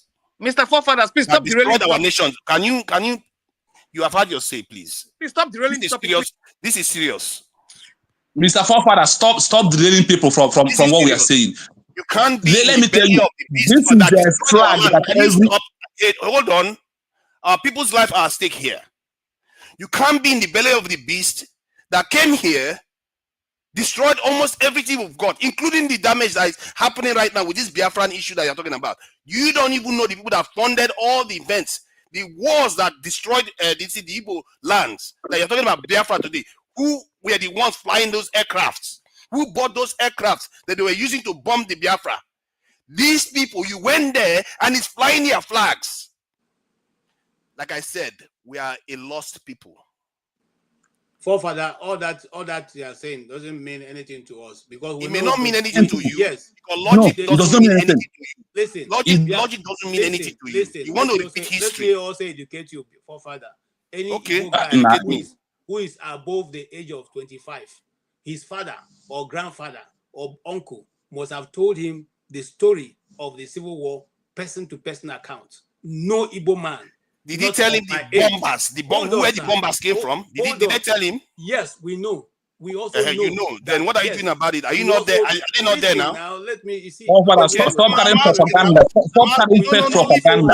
Stop carrying fake propaganda. He can hold his ground. Let him hold his ground. We also know he can hold his ground. Refused to help Biafra because the Ojukwu refused to sign the oil well to them. We know. Yes, so we don't say we know. No Igbo man whose father didn't tell him the story. So, what story did he tell him? That Oyibo came and destroyed it, and you are in the Oyibo man? Are you seeing the image? Let me show you again, because I don't know whether the person he told you was a black person. This is not the first time I have read this question. Hold on. No, KJ, answer a straight question. Hold on. See, KJ, answer a straight question. Did your forefather tell you that it was an Oyibo man that owned those aircrafts? Answer. Who owned the aircraft and who flew them? Was it black people? No, I've said who owned the aircraft. Did your father tell you who owned them? Well, actually, was it owned by black people or Igbo people? No. That's my point. I'm asking a question. It's not the question to question. Because it's leading to another question. You want to ask me a question. Did Biafra fight Nigeria or Biafra fought four nations? The Biafra fight Nigeria. Biafra fought Nigeria against the forces for 1 week? You see, you are not answering the question because you know where it goes. You are not being transparent. You're not being open to discussion. No, I don't. And you know that was you're not being honest. Tell me. The last time I checked, there was so nobody who manufactured planes in Nigeria. Let's face it now. The people. See, let's not talk over each other. Of the world. So what I asked you if your forefathers told you about the people that own the aircrafts, the people that came and took us as slaves, the people that colonized us. Did your forefathers tell you about that? That is inconsequential to our discussion right now. That is consequential. It's a yes or no question. That we know because some of those we know it's not yes. Hold on, forefather. The war ended in my village. Majority of my people died in the war, relatives and friends, and people that my relatives. We know it's not so yes. I'm coming. So we even have relics of those planes, some of them, and the armor tanks still in my village here. So what are you trying to tell me? You think you're telling me a story? See, you are not answering the question still. It's a very simple question. Did they tell you that the people that enslaved, colonized, decimated, and even funded the war that destroyed the Biafran land and supported the military that barricaded the Biafran land that resulted in the millions were these same people that Simon Ekpa is sitting behind? My brother, I don't know where I go with that. Did they tell you that? No, you see, that is my point. If you don't even know your past, you don't know who your enemies are, you are lost. Guys, let's calm it down a little bit. Let's calm it down a little bit. No, because I'm getting fed up. No, I hear you, forefather. You're not being honest. You're not answering but can I just again? You have lost your identity. People keep pulling our people every day. You just keep pulling our people, telling them false narratives all the time. Look at what he's doing. Father, I keep saying it. You are lost. I can't say no. That's a change. That's a change. You are lost. KJ, can I ask you a question, please? You are lost in your own imagination. Okay, KJ, calm down, please. Calm down, KJ. You see, this our discussion is quite a serious discussion, and I want to clear that it's not based on any kind of hate. At least not coming from me. I don't hate anyone on this platform. I don't hate any situation that we find ourselves. You hate Igbos by that them Biafrans. You hate. Well, okay. I knew you was good, but please don't disturb me. I'm saying my mouth. You can keep whatever rubbish you have crowding your head to yourself for the moment. With this your phobia, you think you have sense. I'm laughing at you. You're not even speaking correctly, my brother. Let me just finish what I've got to say. Okay, just say what you need to say, please. My goodness, this is the level. This is the level of interaction. I'm saying to you that this is a serious discussion that obviously needs to be had.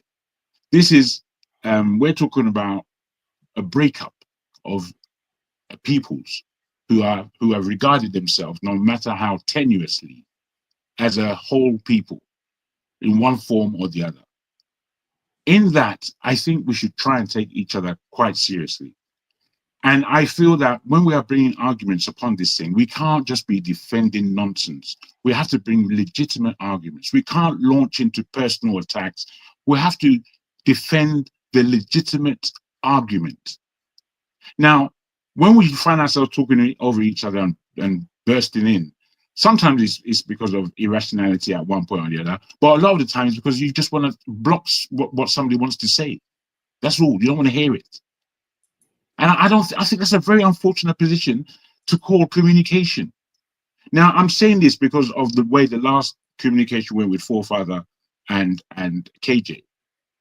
I felt Forefather brought a case to the table with clarity, in that there was Simon Ekpa and he was behind pure foreign flags, not even one so-called Biafran flag. And in that, everybody started screaming and shouting this, that, propaganda. I mean, it's there, it's right in front of you, for goodness sake. What are you arguing with? What are you arguing with? See, wait, let me finish. Please let me finish. Land, I can answer you quickly. Good. Let me finish. Because I'm talking about our communication. And The way I see it. Father, you always take me aback of the stage because you hurt my voice. From today, I will stop coming to this platform because of you. Come on, man. He's interrupting. That's the reason why. It's not because you are this thing, your opinion. You're allowed to have your opinion. Thank you. I'm saying all this to say that in my mind, as a Yoruba man, as a man from the southern share of Nigeria, I think that southern part of Nigeria has had the most failing in the nation. But at the same time as they've had the most failing, they've also had the most successes in calling out a nation. Whenever we see a Nigerian abroad, he is more likely from the south. Almost like 8 out of 10 times, he's going to be from the south somewhere. And we, with our adventure, with our education, with our skills, with our traditions, we find it easier to fight ourselves and break that power up rather than recognizing the power and all the mistakes that have been made that don't give us power today, that feed our power to the north. We did that. That was done from the south. That was done by the south. And you go back in the history, I'm not going to call any names or state any history here, right? But it was done by the south as a whole. So when we have this position and we still find ourselves quibbling about what is variable, it's right in your face, and you're still arguing, it's like, my goodness, this is a real sickness. When I asked Forefather to read out what was said in that thing, I sent out something, that photo about the Biafran declaration. I sent it out to 5 of my Igbo brothers. All of them, bar none, came back and said it's a nonsense. The last one sent me that what I asked you to send, which is to say it is a sickness that is of trauma that have people banging their head against a brick wall, basically. And when sometimes we've got to stand back a little bit. We've got to stand back a little bit and just be a human being for once. Forget your tribe, forget your color, just enter into your goodness and look at the scenario. Just take a real good look at it, outside of who you think you are, as it were. And ask yourself, where is the balance here? Where is the way forward? So that, but you see, I'm saying these things because I don't believe that we can keep arguing from a point of being wrong. When you're wrong and strong, it's like all you're doing is getting in the way. You're not progressing. You're My just wrong. brother, Mr. Jagun, if you go to your church tomorrow or Sunday, if you go there, your pastor have flags behind. Does it mean that the flag you have behind means more than just a representation of those countries? Is Biafra going to be a country? But that's what Forefather was asking. Forefather was asking those flags. He was asking the question. Wait, you can't just go like that. You have to answer the questions. You have to answer the questions.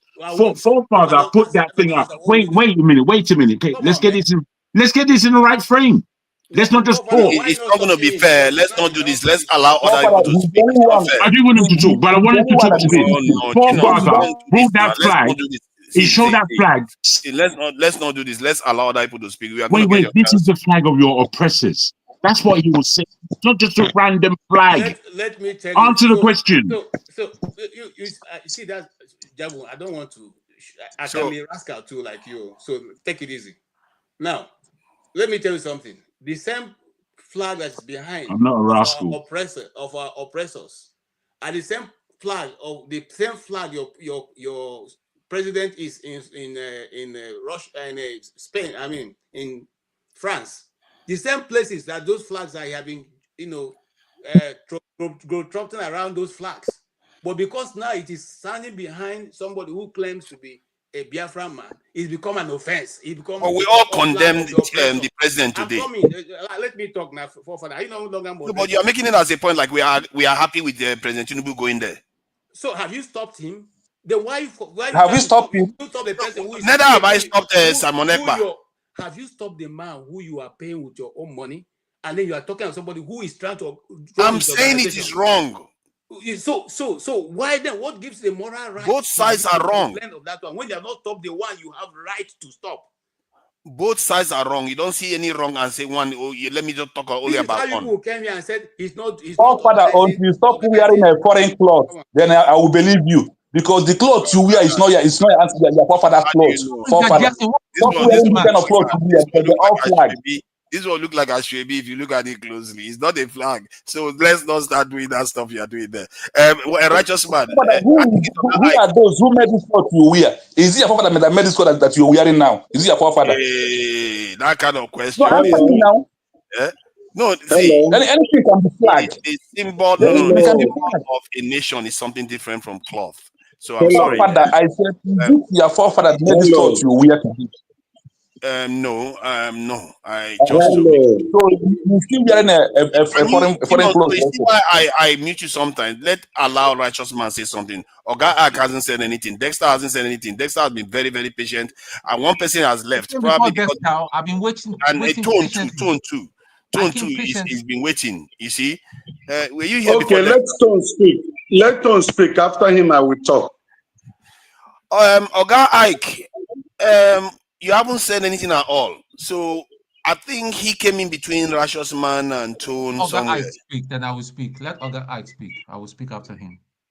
Okay, Oga Ike, please go ahead. No, don't worry. Let Brother Tone speak, and after Brother Tone, Righteous Man, and then I can speak. Okay. You see that? You see that? Now we have to be civil. You know, he has put a sense of responsibility on all of us. So let's behave ourselves. Let's allow everybody to talk so that it go around like it went in the first session. All right. Okay.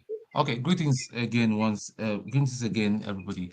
You see, this Biafran thing, and that is my point.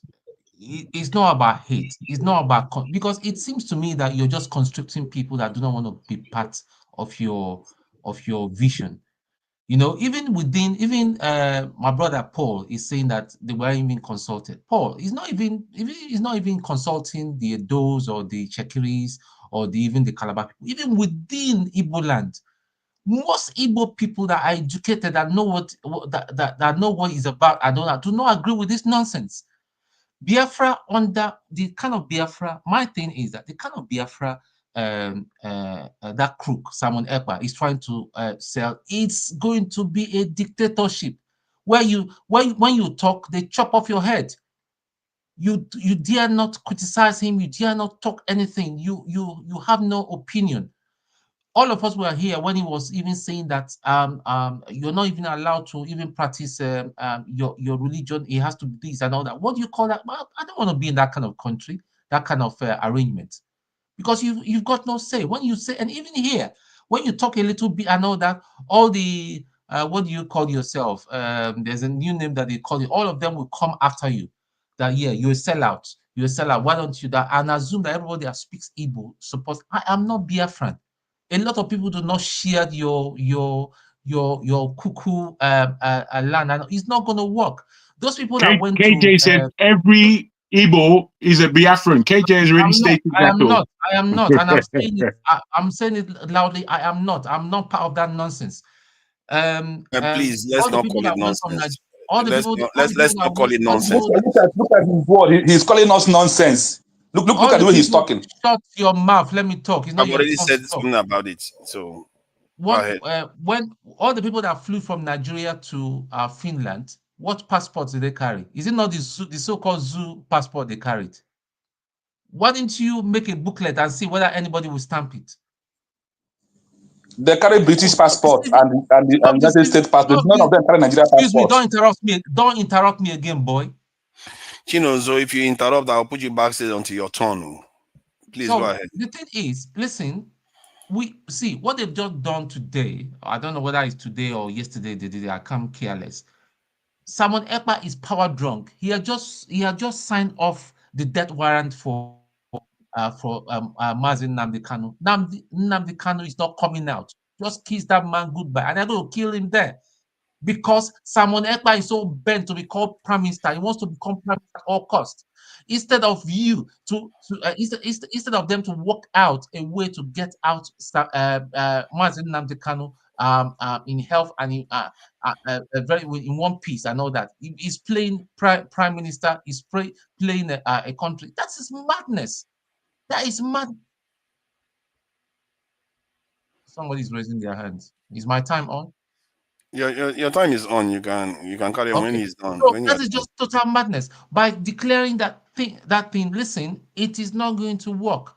You people that the people that went to Finland, like I said, and all that, they didn't go with a Biafran passport. They went with the so-called zoo passport. Is it not hypocrisy?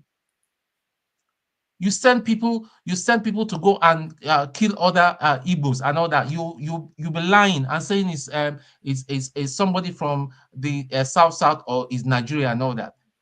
And so I'm even suspecting you. Maybe you're one of the killers. You come to this thing. Maybe the Nigerian government should take a picture of you and look for you and have you banked up. Maybe you're one of the killers. But there's no No, proof now. Ton, I am not afraid of dying.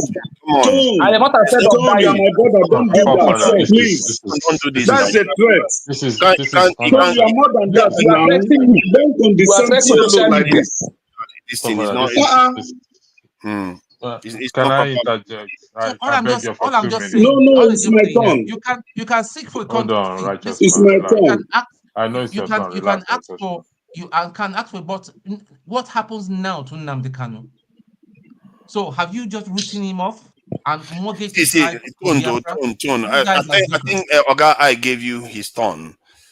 I said that was supposed to a kind of reboot also we become civil, but some of the language you are using, it's not the right kind of language to be using to discuss this thing. People have their beliefs. We have to allow them to have their beliefs. I know you feel strongly about it.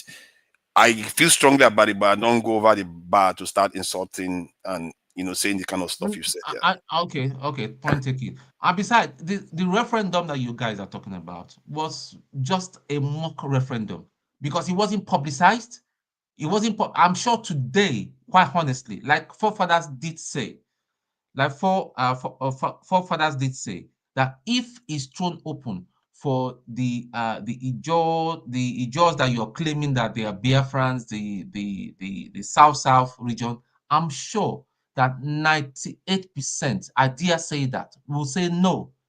Because it's just conscription. You just conscript people into a country that they want to be.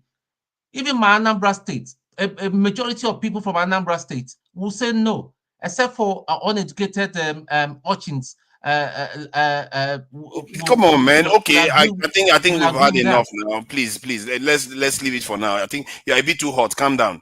Let's. Who is next? Righteous man. Sorry, can I just go for 2 minutes? Righteous man, do you mind if righteous man, calm down, relax.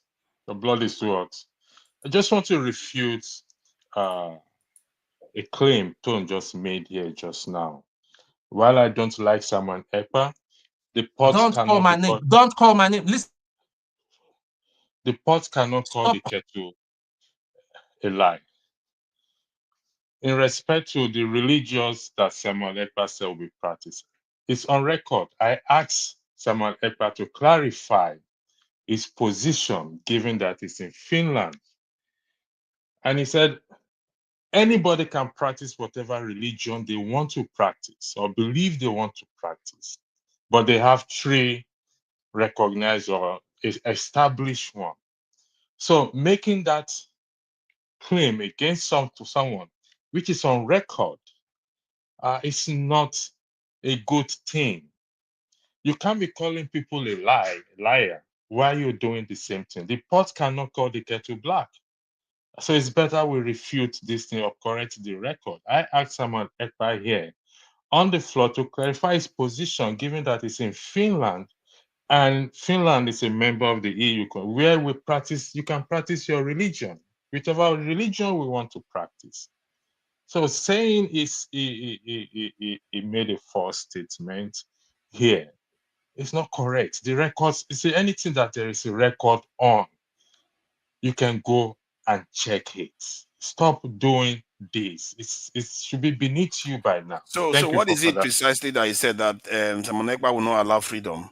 He said he will not allow people to practice their religion, other religion, and that is wrong. That's not what he said, because I asked him, it was a follow-up question. I think it was Okija that asked him that question. So it was a follow-up question I asked him. It's on, you see, anything that is on record, you can always go back and refer to it. Thank you for giving me righteous man. Thank you very much. I think thank the every trust, one of you. from what I gather for what he was saying, the thrust of his argument was that there is going to be a draconian government. Maybe he talked about religion, then who knows? That could be something that he got wrong. If you got it wrong, you may want to retract it. You don't want to put lie on somebody's head. Yeah, righteous man, please go ahead. Yeah, electricity, thank you very much. And every other panelist. I think we should be looking at how do we solve the problem of Nigeria. For me, I don't think that the issue of Biafra is the problem of Nigeria. I keep repeating this statement. How do we hold those who are governing this country accountable? Because if Nigeria is working, there won't be agitation for Nigeria. There won't be South-South militants. There won't be Arewa Nation. There won't be Oduduwa. There won't be Boko Haram. And if there is, they will be dealt with decisively, immediately, and there will be result. It is because the nation called Nigeria is not working. That is why there is this agitation everywhere. That is why the likes of Simon Ekpa is thriving. That is why people can come out and tell you, we are no longer interested in being part of Nigeria. Nigeria is working. These things won't happen. And as long as Nigeria is not working, and there is no deliberate attempt to make it work, more agitations will spring up. It's certain. There is no deliberate effort to make Nigeria work.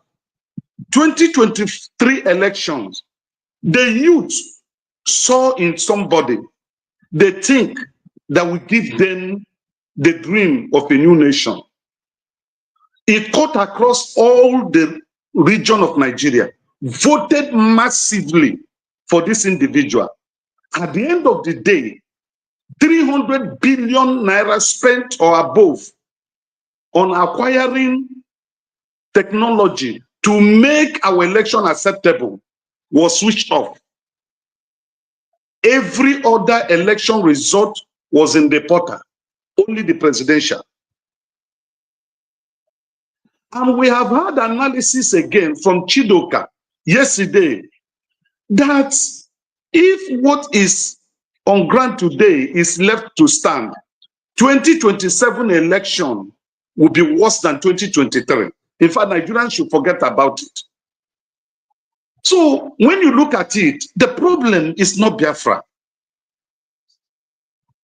The problem is the state we have found ourselves in this country called Nigeria. What are the deliberate efforts to change the story? None. And if you bring up an idea for a change of this nation, they will get rid of you. Let me ask you a question. Where is the vice president to Buhari during 1983 to the time he was overthrown? You know his name? Where is that man? Is he He's dead. Where is he? He's dead. He's dead. The man from Benue State, is it Benue State that came out last year before the election or thereabout to say the plan that was going on, where is him today? That once contested for presidency of this country, where is him today? Not dead? He's dead. When Abacha was alive here, they say Abacha was the problem of Nigeria. The moment he is gone, Nigeria will be stable. Abacha gone. Where is Nigeria today? The Nigeria of Abacha time economically and the Nigeria of today, which one is preferable? When Jonathan was there, a bag of rice, every end of the year, personally me, I buy nothing less than 20 to 30 bags of rice. I share among the widows and the orphanage homes in Lagos. I can't afford to buy 2 today. But we were told that Jonathan was corrupt. Jonathan has left office. Where is the state of Nigeria today? Where is the state of the economy? So this issue, Biafra this, Biafra that is not the Nigerian problem. Our problem is this. We need to go back to the drawing board. Why are we failing as a country? One, the constitution of Nigeria is faulty. It is not the people's constitution. I was not considered. My village people was not considered. My children was not factored in when that constitution was written because our opinion was never asked. Nobody asked for our opinion. Number two, there should be a deliberate attempt which Jonathan did push on to restructure Nigeria. The man that is the president of Nigeria today refuted that constitutional conference that him and his political party will not participate. CPC, led by Buhari, refused to participate. Billions of naira was spent on that constitutional conference to rearrange Nigeria to be suitable for everybody. It was rejected, and those who rejected it later became the president of the ruling party of this country. And look at where we find ourselves today.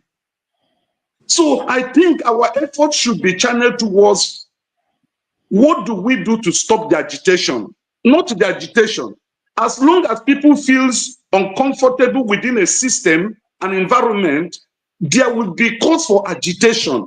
If you are married and your wife is not feeling comfortable with you in that marriage, she will agitate to leave the marriage. The same thing happens to the man. So let us not see it as a crime. It is the environment that throw up these issues we are facing today. And we are leaving those issues and we are facing individuals who felt that they need to utilize the opportunity to make up a name. We're facing them instead of facing the problem. Okay, let me cite 2 examples before I drop. When Jonathan was president, he appointed the first Igbo man after Agi Ironsi to be chief of army staff, Iyejirika. There was pressure on him to remove that man. Iyejirika did not last, he was removed. The North went and wrote a petition against Iyejirika when he was fighting Boko Haram, that he was killing the northern youths. That petition is still with the International Criminal Court of Justice. Jonathan appointed the first Igbo man after the war to be Inspector General of Police in the name of Onovo. He did not last a year there. Pressure was on him to remove him. He was removed. He appointed an Igbo man to be the chairman of National Population Commission. When the man was granted interview, and he said that if proper population census were carried out, the figure we are having will not be the same. Stop lying. Listen, I can't be sitting here, you'll be lying through your teeth. Stop lying, not because you're an Igbo man. Stop all this with your lies. You don't know what happens within the military. Let's not call people liars. We have to, because if you have evidence, you can provide it. This is how electricity came. Electricity came and refuted what Samodeka clearly said. He said no Islam. Listen, my brother Tone, listen. My brother Tone, when you were talking, fake passport. My brother Tone, let it go. Tone, my brother Tone, listen. My brother Tone, you see Tone, you are not more educated than me. I lived in Europe before you. You said you were born there. If you want us to go it one-on-one, I will stand you. My uncle is a major general He was a brigadier general promoted to a major general in Nigerian army. So even if you say you were in Nigerian army, I have a military background, solid one that can be defended. And we can go back to history to check the things I have mentioned. Was Ejirika cannot reach? Was there no petition written against Ejirika? What you said is correct. Go ahead. Let's not distract. Go ahead. Was Onovo not removed when there was pressure? After the war, was Onovo not were there any Igbo man appointed as the Inspector General of Police? The person who appointed the first Igbo man after the war was Jonathan by name Onovo. Was Onovo not removed before his tenure? The population commission man that was appointed by Jonathan, when he was granted that interview, after there was pressure on him to remove, and he removed that man. So what is Tom saying? What is the lie? His name is Mr. Juku. I think so what is Tom saying? So you think that I'm not sound? You think that I'm not academically sound? Righteous man, calm down. You see, you know what I wanted to say after you finish your submission? I wanted to say that Righteous Man may be the most intelligent person we have on this panel without it's undercover. This guy knows stuff, you know, and sometimes you do get some things a little bit off here and there, but he knows stuff. Don't underestimate him at all. Please go ahead. So I wouldn't like to continue, please, because you know what I hate? I hate hypocrisy. Honestly, if I tell you the year I was in Germany and how many years I lived there, and I came back to Nigeria to invest, some of you that are living there cannot make the money I make and return back to this country to invest. So what the hell is he talking? It's okay. Does he think I'm a beggar? Calm down. Does he look at me as a beggar? Righteous man, it's okay. Righteous man, everybody's begging you. You know, leave him. He's a righteous man. Listen to me. Listen to me. Righteous man. He's a child. Leave him. He's a child. Righteous man has been holding out on us. You know, he's dripped. Sorry, let me just say. Let me finish what I'm saying, please. He's dripping. You know, Righteous man is giving us drip of his intelligence and his know-how slowly. Every day, I'm discovering new layers to Righteous man. That guy is something else. But what he said is a child, so just ignore him. He's a child. In fact, the National Population Commission guy, his name is Mr. Ojuku, and he's my mother-in-law. They were classmates in Ibadan, so I know that story very well. Okay. Anyway, please, can you allow Paul? So what I'm just going to round up is this. Paul has been up for a long time. Righteous man style. Righteous man style. Yeah. Paul spoke very well. You see, I have always maintained my statement. I want Nigeria to be one. I want it to work. But in a situation whereby what is dividing Nigeria cannot be removed, then to your tent, O Israel. Because when these appointments were made by Jonathan, it was made with aim of trying to balance the equation since after the war. Okay? But these individuals were not allowed to serve like every other people that have served in that capacity from other tribes. Now, when you want to beat a child because he went and stole a meat in the pot, find out what led him to go to the pot to steal. Maybe he was hungry and he had been crying and nobody gave him attention.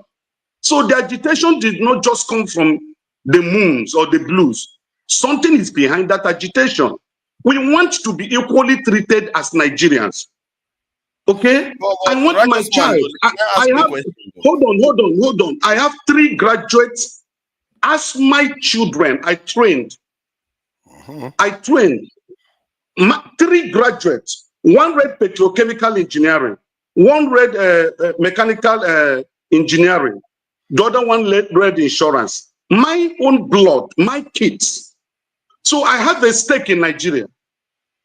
I have a stake. And all of them were born in Lagos. They have mixed names. They have Yoruba's name too. So I'm a proud Nigerian. I went abroad, I lived, I made money, I came back and invested it here. I didn't stay and enjoy the good life in Germany. So if I'm talking about this country, I'm talking from the point of passion, from that point of, no, I want Nigeria to work.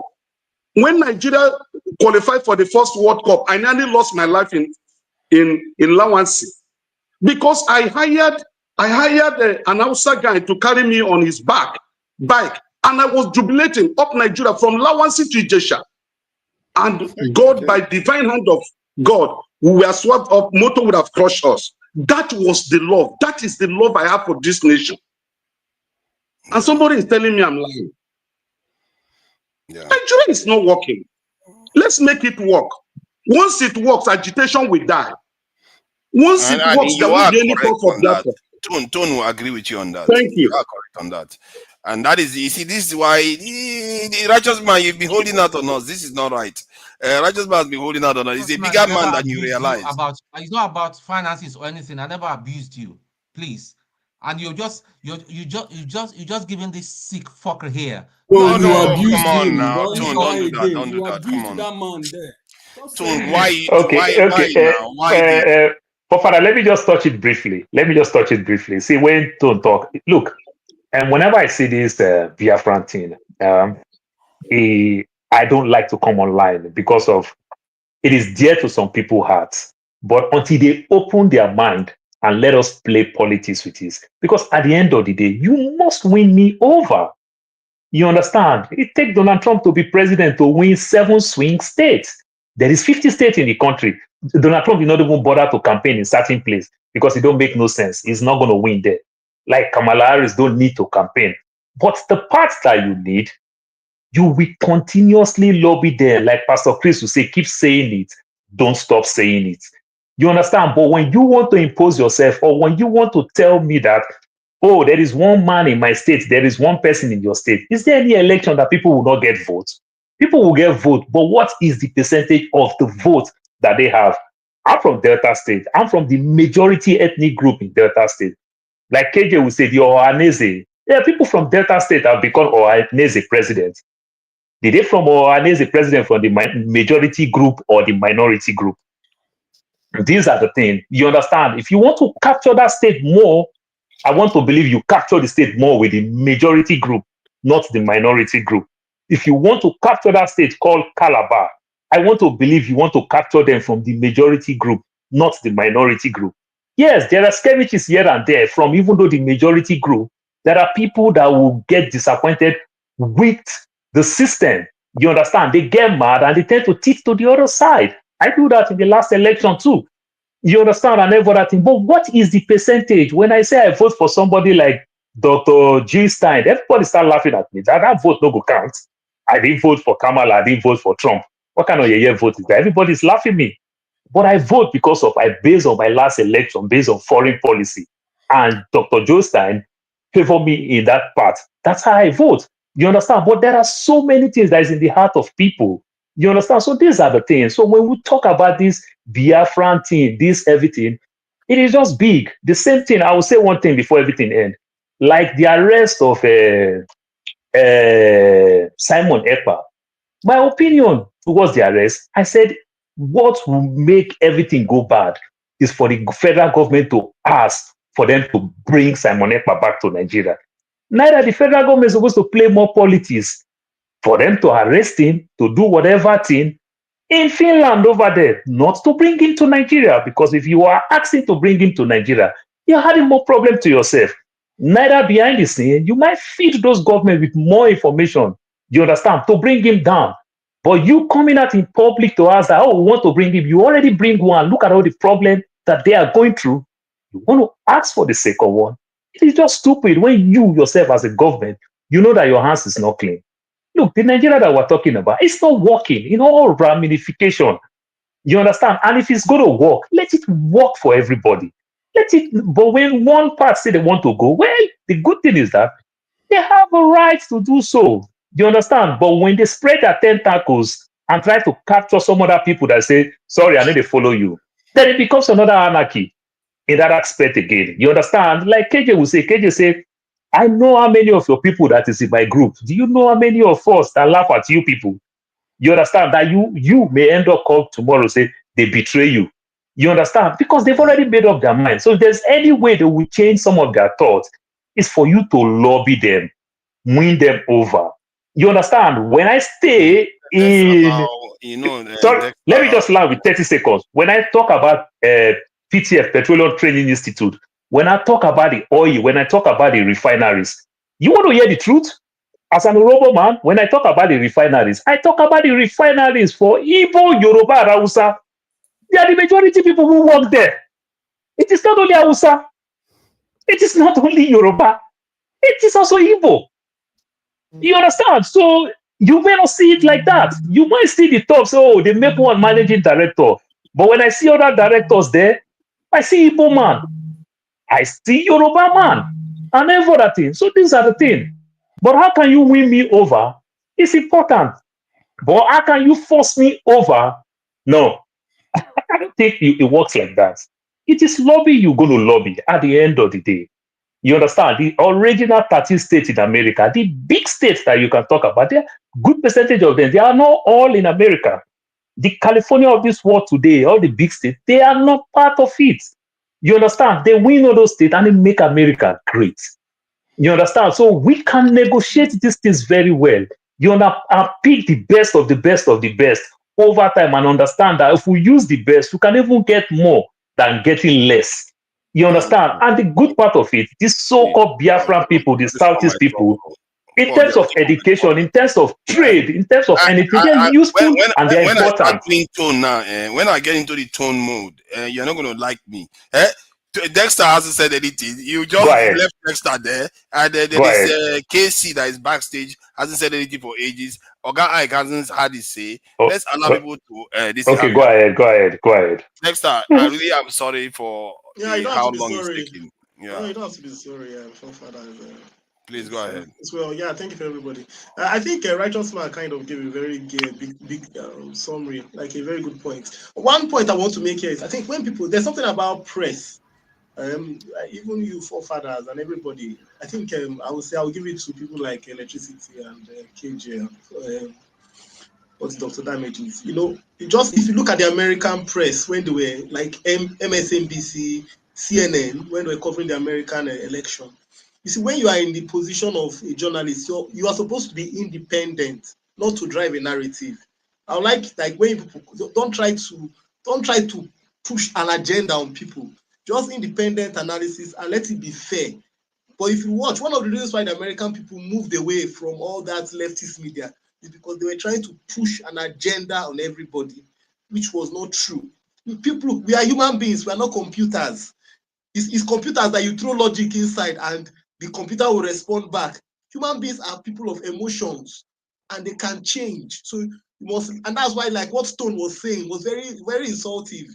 You know, you can't have your view, then you want your view to supersede. If Righteous Man is expressing himself, allow him to express himself. You don't come and now try and no, that doesn't work. It's not a good thing. I think we should kind of allow people. That's why Elon Musk bought Twitter. Express yourself. Going to the thing of and this thing ties into the whole Biafra. Sorry, Dexter. Father, please put me backstage. Please put me backstage. Thank you. This thing also ties into the whole what do you call it? Biafra and issues Nigeria is having. And it's something I've always said. It's a discussion that we keep on trying to dodge it. My forefathers, I was hearing your talk on you were trying to give to ask KJ a question that whichever answer he gives you, you know, that question is called a fork question. You want to answer it? Yes, any answer he gives you. Since you are the expert in the question. Fall inside a ditch. No, let's not do that. Look, no, it's a valid question. If you want to get to the truth of things, you have to ask critical questions. No, don't ask fork questions. Those are questions you ask. Why? It's not a fork question. You just use the term fork. What does it mean? Well, so let me tell you what a fork question is. Recently, the Archbishop of Canterbury resigned. Do you know why he resigned? Because there was a priest that was actually abusing children, and it was actually believed that people had written him letters about that priest, and that he knew about it. Now look at what the journalist asked him. The journalist asked him, was it incompetence on your part or negligence on your? Those were the two options the journalist gave him. Was it that you were incompetent or you were negligent? Whichever answer he chose is a nail in the coffin. That is why, and he's not a politician. If you ask a politician that question, if you watch Kamala Harris, she is good at, when they ask her a question, she should ask, she will say, I love America. They'll ask her, what are you going to do for America? She will say, First of all, let me tell you, I love America. She will never answer your question again. She would now, by that question you asked KJ was a fork. Whichever answer he chose, you are going to say, "Oh, look at what you are doing." Let me because move. the narrative you gave just now, hold on, before you jump past that one, the narrative you gave just now, that priest deserves to answer that question. Because something has gone wrong. When I say something has gone wrong, doesn't mean that you ask him a fork and you don't give him an option. He has a right to say, "Oh, maybe I'm a little bit negligent." No, it's not that. It's not. You see, what Dixon is saying is right to a point. You see, any journalist worth his salt is going to try a number of tricks on any interviewer. No. The fact is, wait. The fact is, wait. Don't make it look like they're trying to short you. Keep it brief. No, wait. The fact is, it is upon that person being interviewed to be skillful enough not to fall into those traps. That's how it is. Because, any one of us can be in this scenario. Nobody's going to necessarily train us. Nobody's going to necessarily train us on how to answer these kind of questions. Hold on. If you find somebody stealing something, you're not going to exactly start saying that. Did you steal it or did you not steal it? So that they will you give them the option of, no, you say, what? Why did you steal it? Because I'm not sure you are understanding. You're not understanding the question, I'm afraid. I understand the question perfectly well. Let's hold on. Let's not rush things so that we pretend as if we've made a point. We've not made a point. I'm not gonna let you get away with it. The point is that somebody committed a crime. Something has already happened, and you painted that scenario. What do you want them to say? Did you know this happened, or did you know this didn't happen? It happened. Forefathers, Jagun actually answered your question. And Can you give me the right question to ask the priest? Forefathers, I gave you a scenario. Give me the question you ask that priest. Forefathers, let me tell you what I'm just. Listen to what I said. They asked that priest the question. He chose that he actually was incompetent. That was the option he chose. It still got him to lose the job. But my point here to you is this. People that are experts in answering questions, like Kamala Harris, who knows about all those tricks. If you watch when they ask her questions, when she knows that whichever one she gives them, it will not all go well. What she will say is, I love America, and then she will start dribbling around the question. So is that true or false? Is she lying? Wait now, forefathers. Now, so you're encouraging people to lie, in other words. No, forefathers, they are not getting the point. You're not getting the point. That is the point. You are trying to waffle around it. In other words, you're trying to say, no, you're not understanding, forefather. It's very simple. Can someone explain? It's okay. Forefathers, you have your way. You are correct. Let me move on. You're encouraging bad behavior. Forefathers, you are correct. I'm not doing that. I'm saying that you're not understanding what he's been saying. I understand what he's saying. Why are you then arguing? It's okay. Forefathers, you are right. Now, give me the question that he would ask. Let him give it to me. No, forefather. Look. If I may, Dexter, you see, this is what I don't like. I asked him, give me the question that he would ask, so that the viewers can hear it. Which question would you ask that priest? Forefathers, forefathers, I'm not the journalist here. Let me move on. Oh, you see that? To the issue of forefathers. Let me move on to the issue of what we're discussing. On the issue of the whole Biafra, is it not surprising how many years after the war, this thing is still being a major topic? Doesn't it tell everybody that, look, first of all, it shows that the country has failed, and it showed that our leaders actually did not move with the time. After the First World War, Germany was cremated, and what did they do? They cut Germany off. The whole of Europe cut Germany off. Inflation took over Germany, and what happened? Hitler rose. When Hitler rose, the Germans rallied around him, and the Germans came back with full force to start the Second World War. Now, after the Second World War ended, Americans, people that had gone to university and studied, found out that, look, one of the reasons why Germany came back with such full force was because everybody alienated them. They removed them. They tried to cut them off. So they went back and recalibrated. What did America do? America said, no, what we're going to do is we're going to rebuild Germany, help them rebuild their culture, try to shape their culture in a way that it will not lead to a war. It is working till today. The German economy is actually the strongest economy in Europe, only until this Ukraine war, that because of gas prices and renewable energy that they're trying to promote. Fine. My point is this: Nigeria had a war, 1967 to 1970. The point is that the leaders, unfortunately, look at it, the young boys that took over, how old was Gowon? How old was Mutala? How old was Buhari? Were those guys intellectuals? They didn't do anything. Now, their own ideology of afterwards is that the moment you conquer, Gowon said with his mouth, no victor, no vanquish, but it was not true.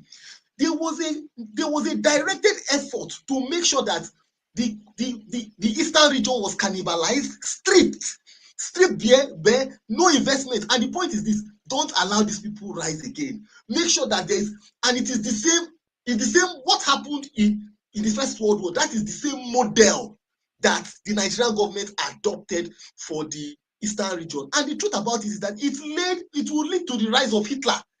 And that is why Nnamdi Kanu has called for leadership, whether you like it or not. It leads to the rise of look, and whether you like it or not, what happens with those kind of oppressions is that it starts when you start, like they say, you start oppressing somebody today. When you finish oppressing the person, you will look for the next person you oppress, and the thing will start spreading. And that is what is happening. Nigeria has not actually decided that, look, after the war, we did something wrong, we destroyed these people's economy, we destroyed business. Let us go and make investments there. Let us build the place. The same way, look, Germany is the manufacturing hub of Europe. Germany is the manufacturing hub of Europe. Tell me, you cannot see anything. There is nothing. If you go to this region, everything you see there, it is self-made. These are people that you took their money. After the war, you stripped them of their money and you gave them £20. And then they have built, look, what do you expect? You have an uprising. Look, go study history. These things are happening. It's like you plant a seed. It's going to grow. What you plant will grow. It's like what is happening in the north today. You are planting seeds of out-of-school children. What will happen is that radicals will come and take those children and make them weapons. You mean like the Native Americans? These are things that happen. And whether we like it or not, it's very interesting how Africans go outside the country and we talk about systemic racism and all that, but you don't actually see it happening in your backyard. KJ, Righteous Man just gave you evidence of systemic racism in Nigeria, where people get into where people you might not say race, but it is racism. Where people get into office and you say no, because this man is not from this man is from this region, he should get out. Meanwhile, in Nigeria, you have people that were chief of army staff, they are 10 or past. In fact, the present police, Betoku, he's supposed to have retired, but the president overruled and gave him extension. Look, a country without fairness, justice, and equity will go nowhere. No matter how we romanticize about it, we give good vibes, propaganda, it won't work because the foundations are faulty. And until Nigerians, people decide, look, until people like you, forefather, start determining that, look, Nigeria, you have done injustice. That's why I like this guy. I don't like Rufai Oseni Omaraizus. I don't agree with all his views, but at least he's honest enough to be open about it. And he has been saying it. Until Nigeria go back and tell these people, we did injustice to you people. We actually ripped you guys off. For what?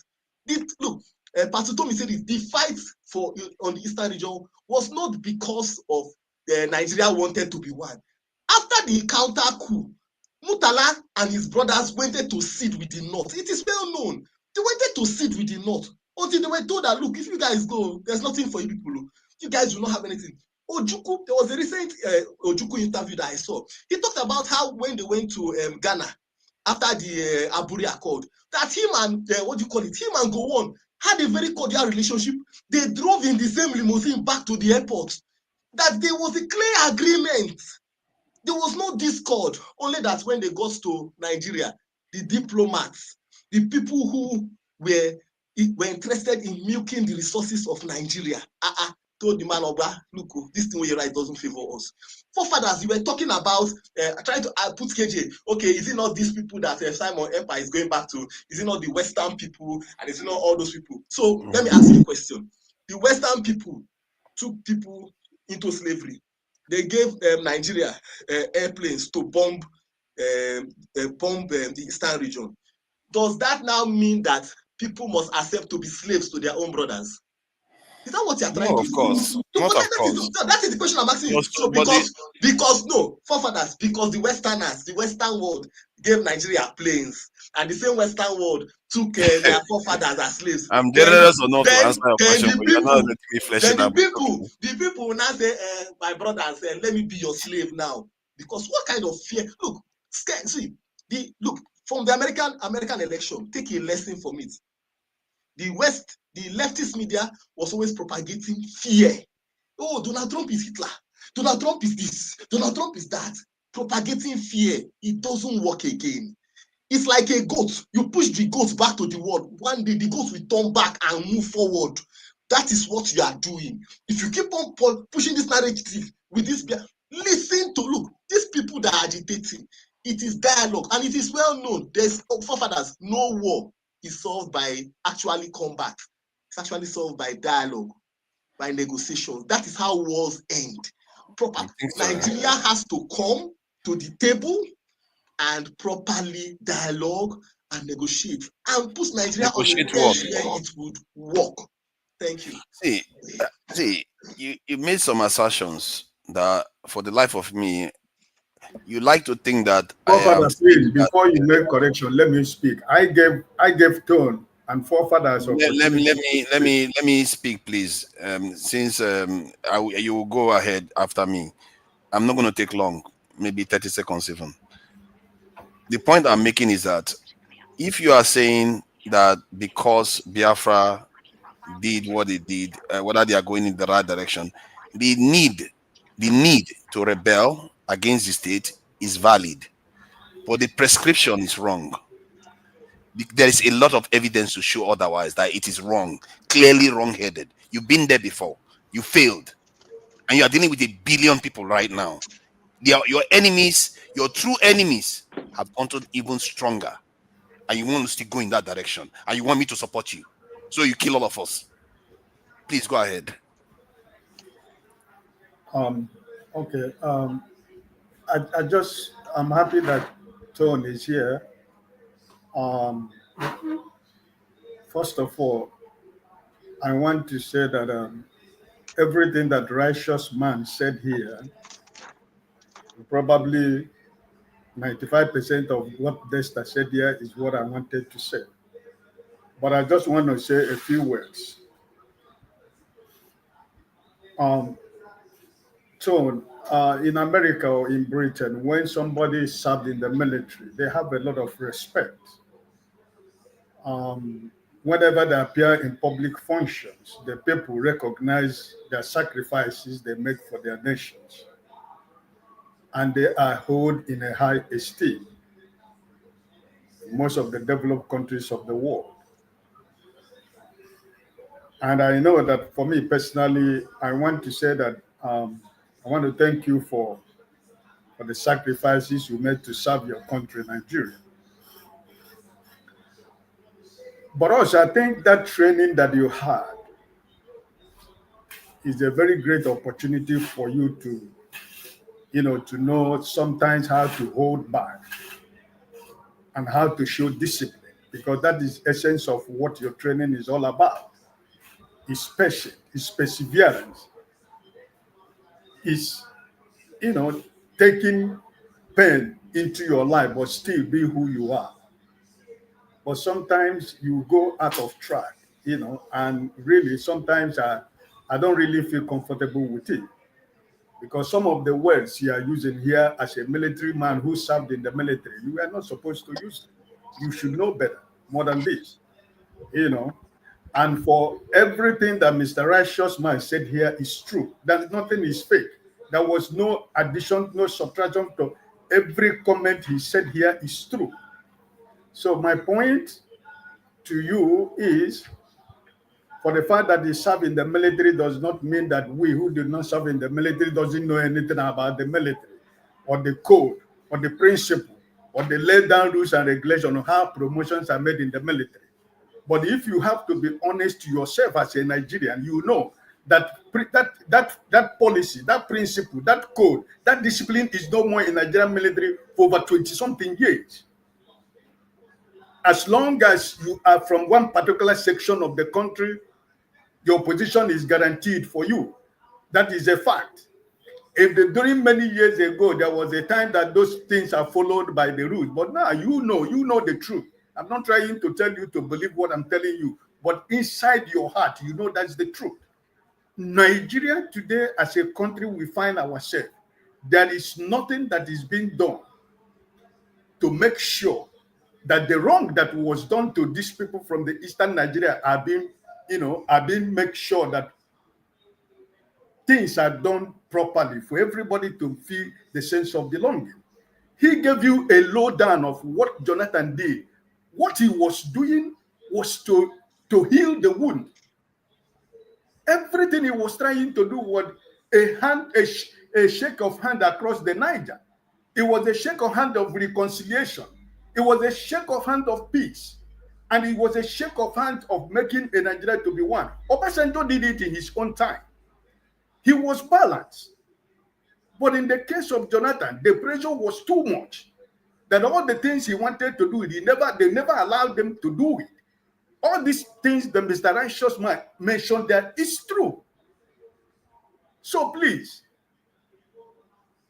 all of us want a better Nigeria.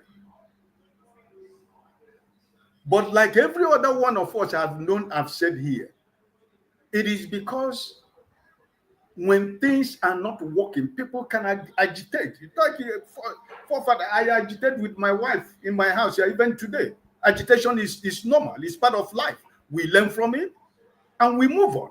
Everybody learn from agitation. You drop what you think you are holding, the other person drop, and there is peace. We come together and we agree on a common goal, and everybody move forward.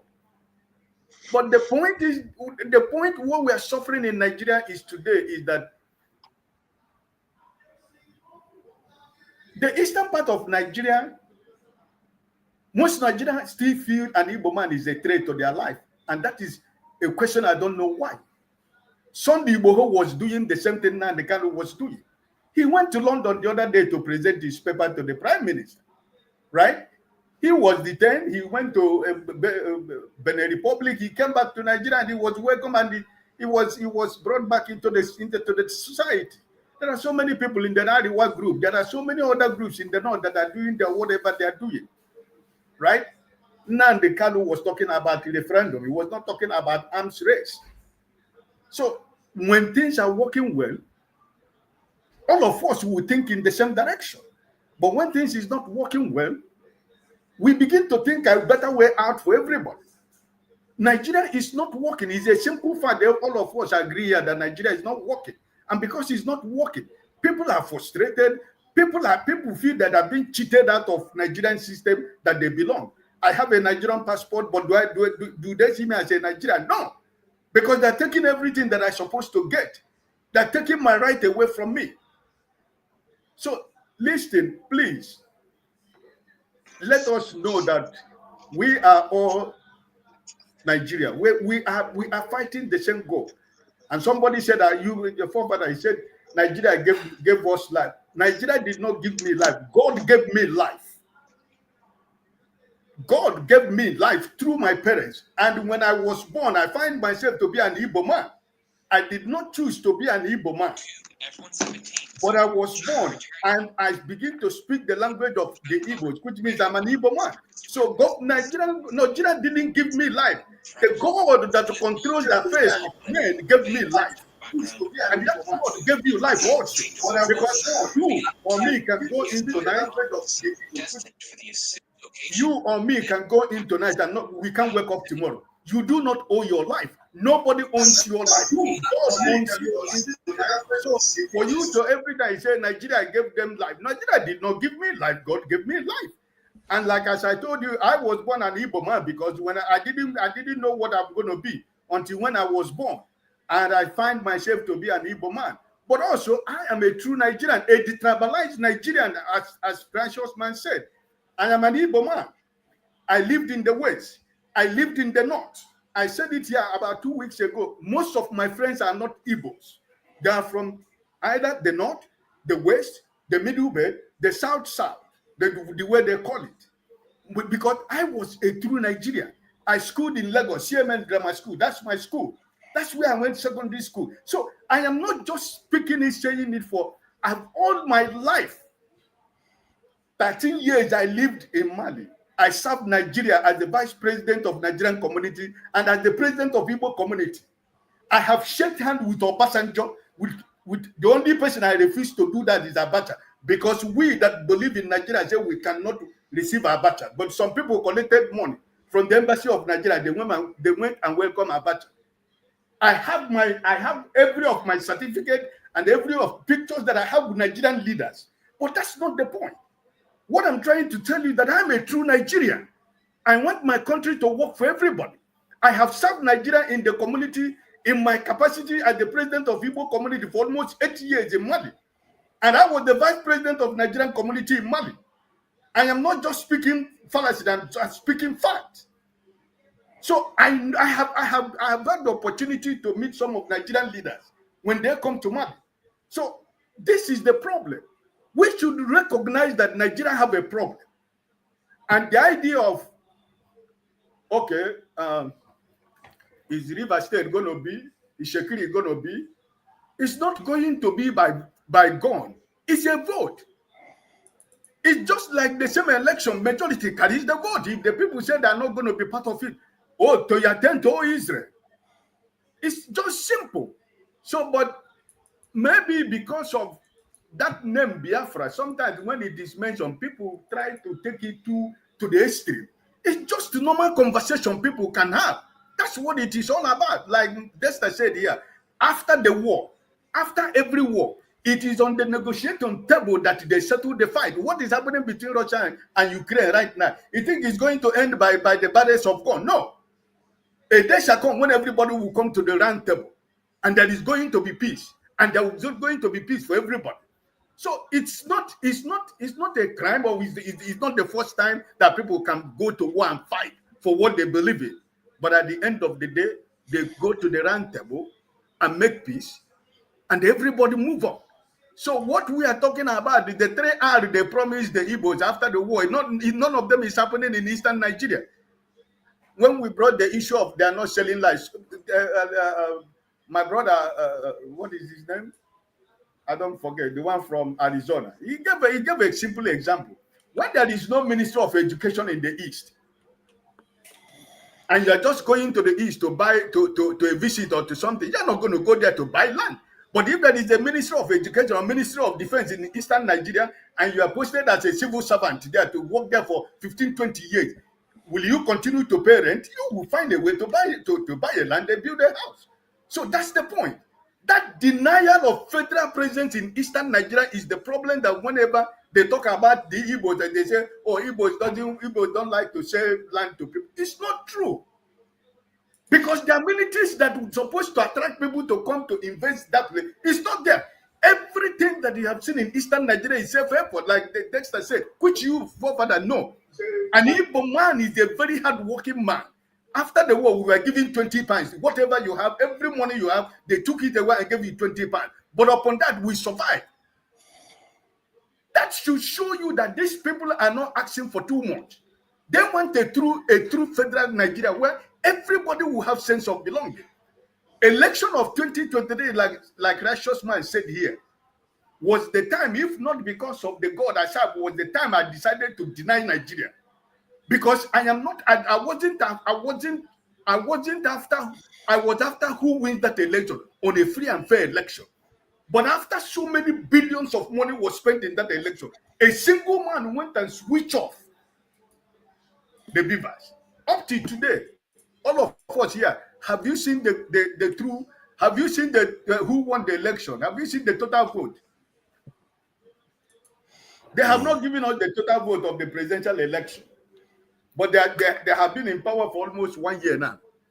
But we don't know how many votes did the man who is in Nasarok, how many votes was his vote? INEC has not given us the figure of the election, but they are ruling now. Most of them are still ruling. So what are we talking about? Let's not hurt ourselves for nothing. It's something that is very easy for us to understand ourselves. That we are not trying to say, no, Igbo man is trying to tell you, oh, he want to go away from Nigeria. No, let Nigeria break. No. Recognize and accept, and let there be a common ground. Example, before I drop maybe Mr. Forefathers, the court Every process has been followed. And the court has asked Nigerian government to release Nnamdi Kanu. Why are they still keeping him? The court has ruled that this man is free. They should let him go. Where is the fairness? Sunday Igboho is not a free man. He was in London where you live the other day. When he had a problem, he went to Benin Republic. And after some time, he came back to Nigeria. He was forgiven and he came back to Nigeria and he's moving about. This man that was rendition into Nigeria, that the court has given him to release him and let him go. Why don't you just do that? What's the problem? So tomorrow, when something like that is happening and you're preaching a true Nigeria, are you trying to think that people from the East, we don't have common sense? Are you trying to say that I don't know what is my right? You cannot beat a child and tell the child not to cry. No. Release this man. The court, I'm not saying release him, but the court of Nigeria, that country we call Nigeria that we say we love, the court have decided that they should let this man go. Why don't you let this man go? I stop there. Thank you. I think from everything I've heard so far, like people feel a lot of passion for Nigeria. Even some of them some of us would my mistake for saying though they are for Biafra and all that. They feel very strongly about Nigeria. It's just Father, sorry for interjecting you. I know I will close it. I know. I just discovered now they should have. I should have been warned because I checked. I didn't know that you had sent you a message a long time ago. I didn't see it. I didn't see it at all. Oh, yeah, it's here. Sorry, man, this discussion was so engrossing. Sorry about that. I will be rounding up in 5 minutes or so. So, I'm sorry, guys. There's another show, exciting one coming up that you guys can go and have a conversation on. But the passion that Nigerians feel for the space, when I say Nigeria gave us life, it's like saying when you are cursing all the women, you say, oh, God punish all the women in the world, but you have a mother that should be excluded. But the moment you punish all women, your mother is a subset of women. I'm not referring to any of your mothers. You know what I'm describing. So in other words, when you damn Nigeria, we like it or not, the Biafra we are talking about today currently is a subset of Nigeria. And you grew up within that context. You may not like it. Nobody likes their parents. Nobody likes stuff. So we have to understand what we are saying when we are heaping these things on ourselves, because other nations don't act like that. They have problems. Sometimes they betray their nations. But if you look at the passion that Nigeria hasn't done half of the things other nations have done to them. Look at Gaza. Goodness, what are they fighting for? They are fighting for empty plot of land that barely has anything growing on it. So if you look at other, and yet they will fight to the death for it. Why? Why do people do those things? Why don't we ask ourselves why? So that's why I feel bad when our Nigerians say, oh, Nigeria did nothing for me. But your life matters. Your lineage matters. But I'll leave it at that. Gentlemen. Father, just before you close the show, this man that just come earlier and said that I did not say what Samuel Ekpa clearly said. You can go back and play it, and for the benefit of the doubt, during your next podcast, please, I want you to play it. He said that you have threatened on this platform. I'm not I want talking you to to you. do my future and tell me to do. I will never allow this. Okay, he said we never allow you. He said clearly that Islam will not be allowed. I did not make mention about him. And then again, somebody commented on the live now calling me a child, and you allowed him. And he was deleting. And when he was deleting, he had the effrontery to be deleting my comments and calling me a child. Who is a child now? Who is a fake pastor now? Thank you. Tone, you know you are a valued member of the panel. So is Pastor and everyone. Let's be civil with each other. He has my number. Call me. Let's slug it out. Let's be civil with each other, okay? You've got my number. Can you see, this is what we are talking about. Let's be civil. Let's be civil. May call you. Come on, let's not do that. Let's not do that. So gentlemen, thank you for coming in. Everybody loves electricity. KJ, aka Can I make my own point about Biafra before you? No, we are going. Spokesman, for the great nation. I'm going to leave it there.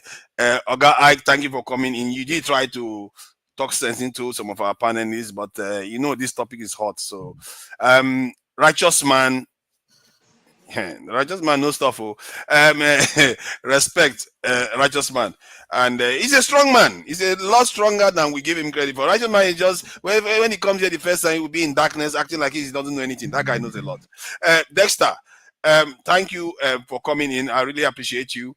Jagun, as always, incisive, and when you are in the right mood, it's all good. Tone, what happened now today? Fight to the end. Tone is the he came on the show and called me a cow that he knows anything about it. What is the hypocrisy? You should Every to time we him. come here, we're talking about time. He's your Don't fellow do that. moderators. Don't To do him. that. He calls me cows for nothing. It's okay.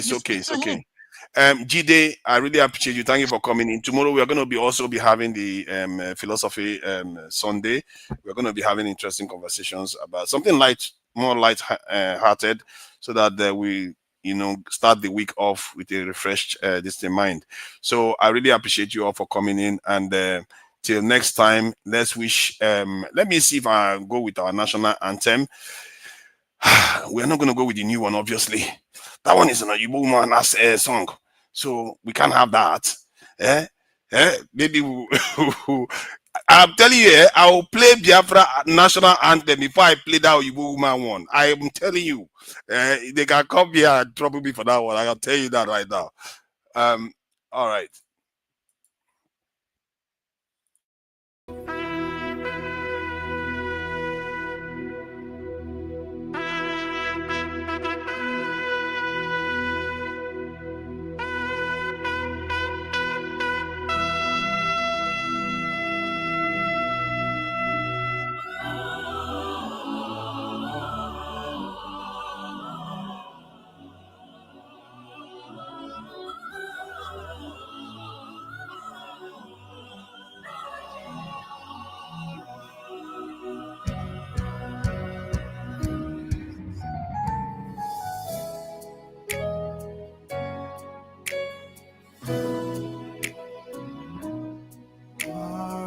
I felt compatriots,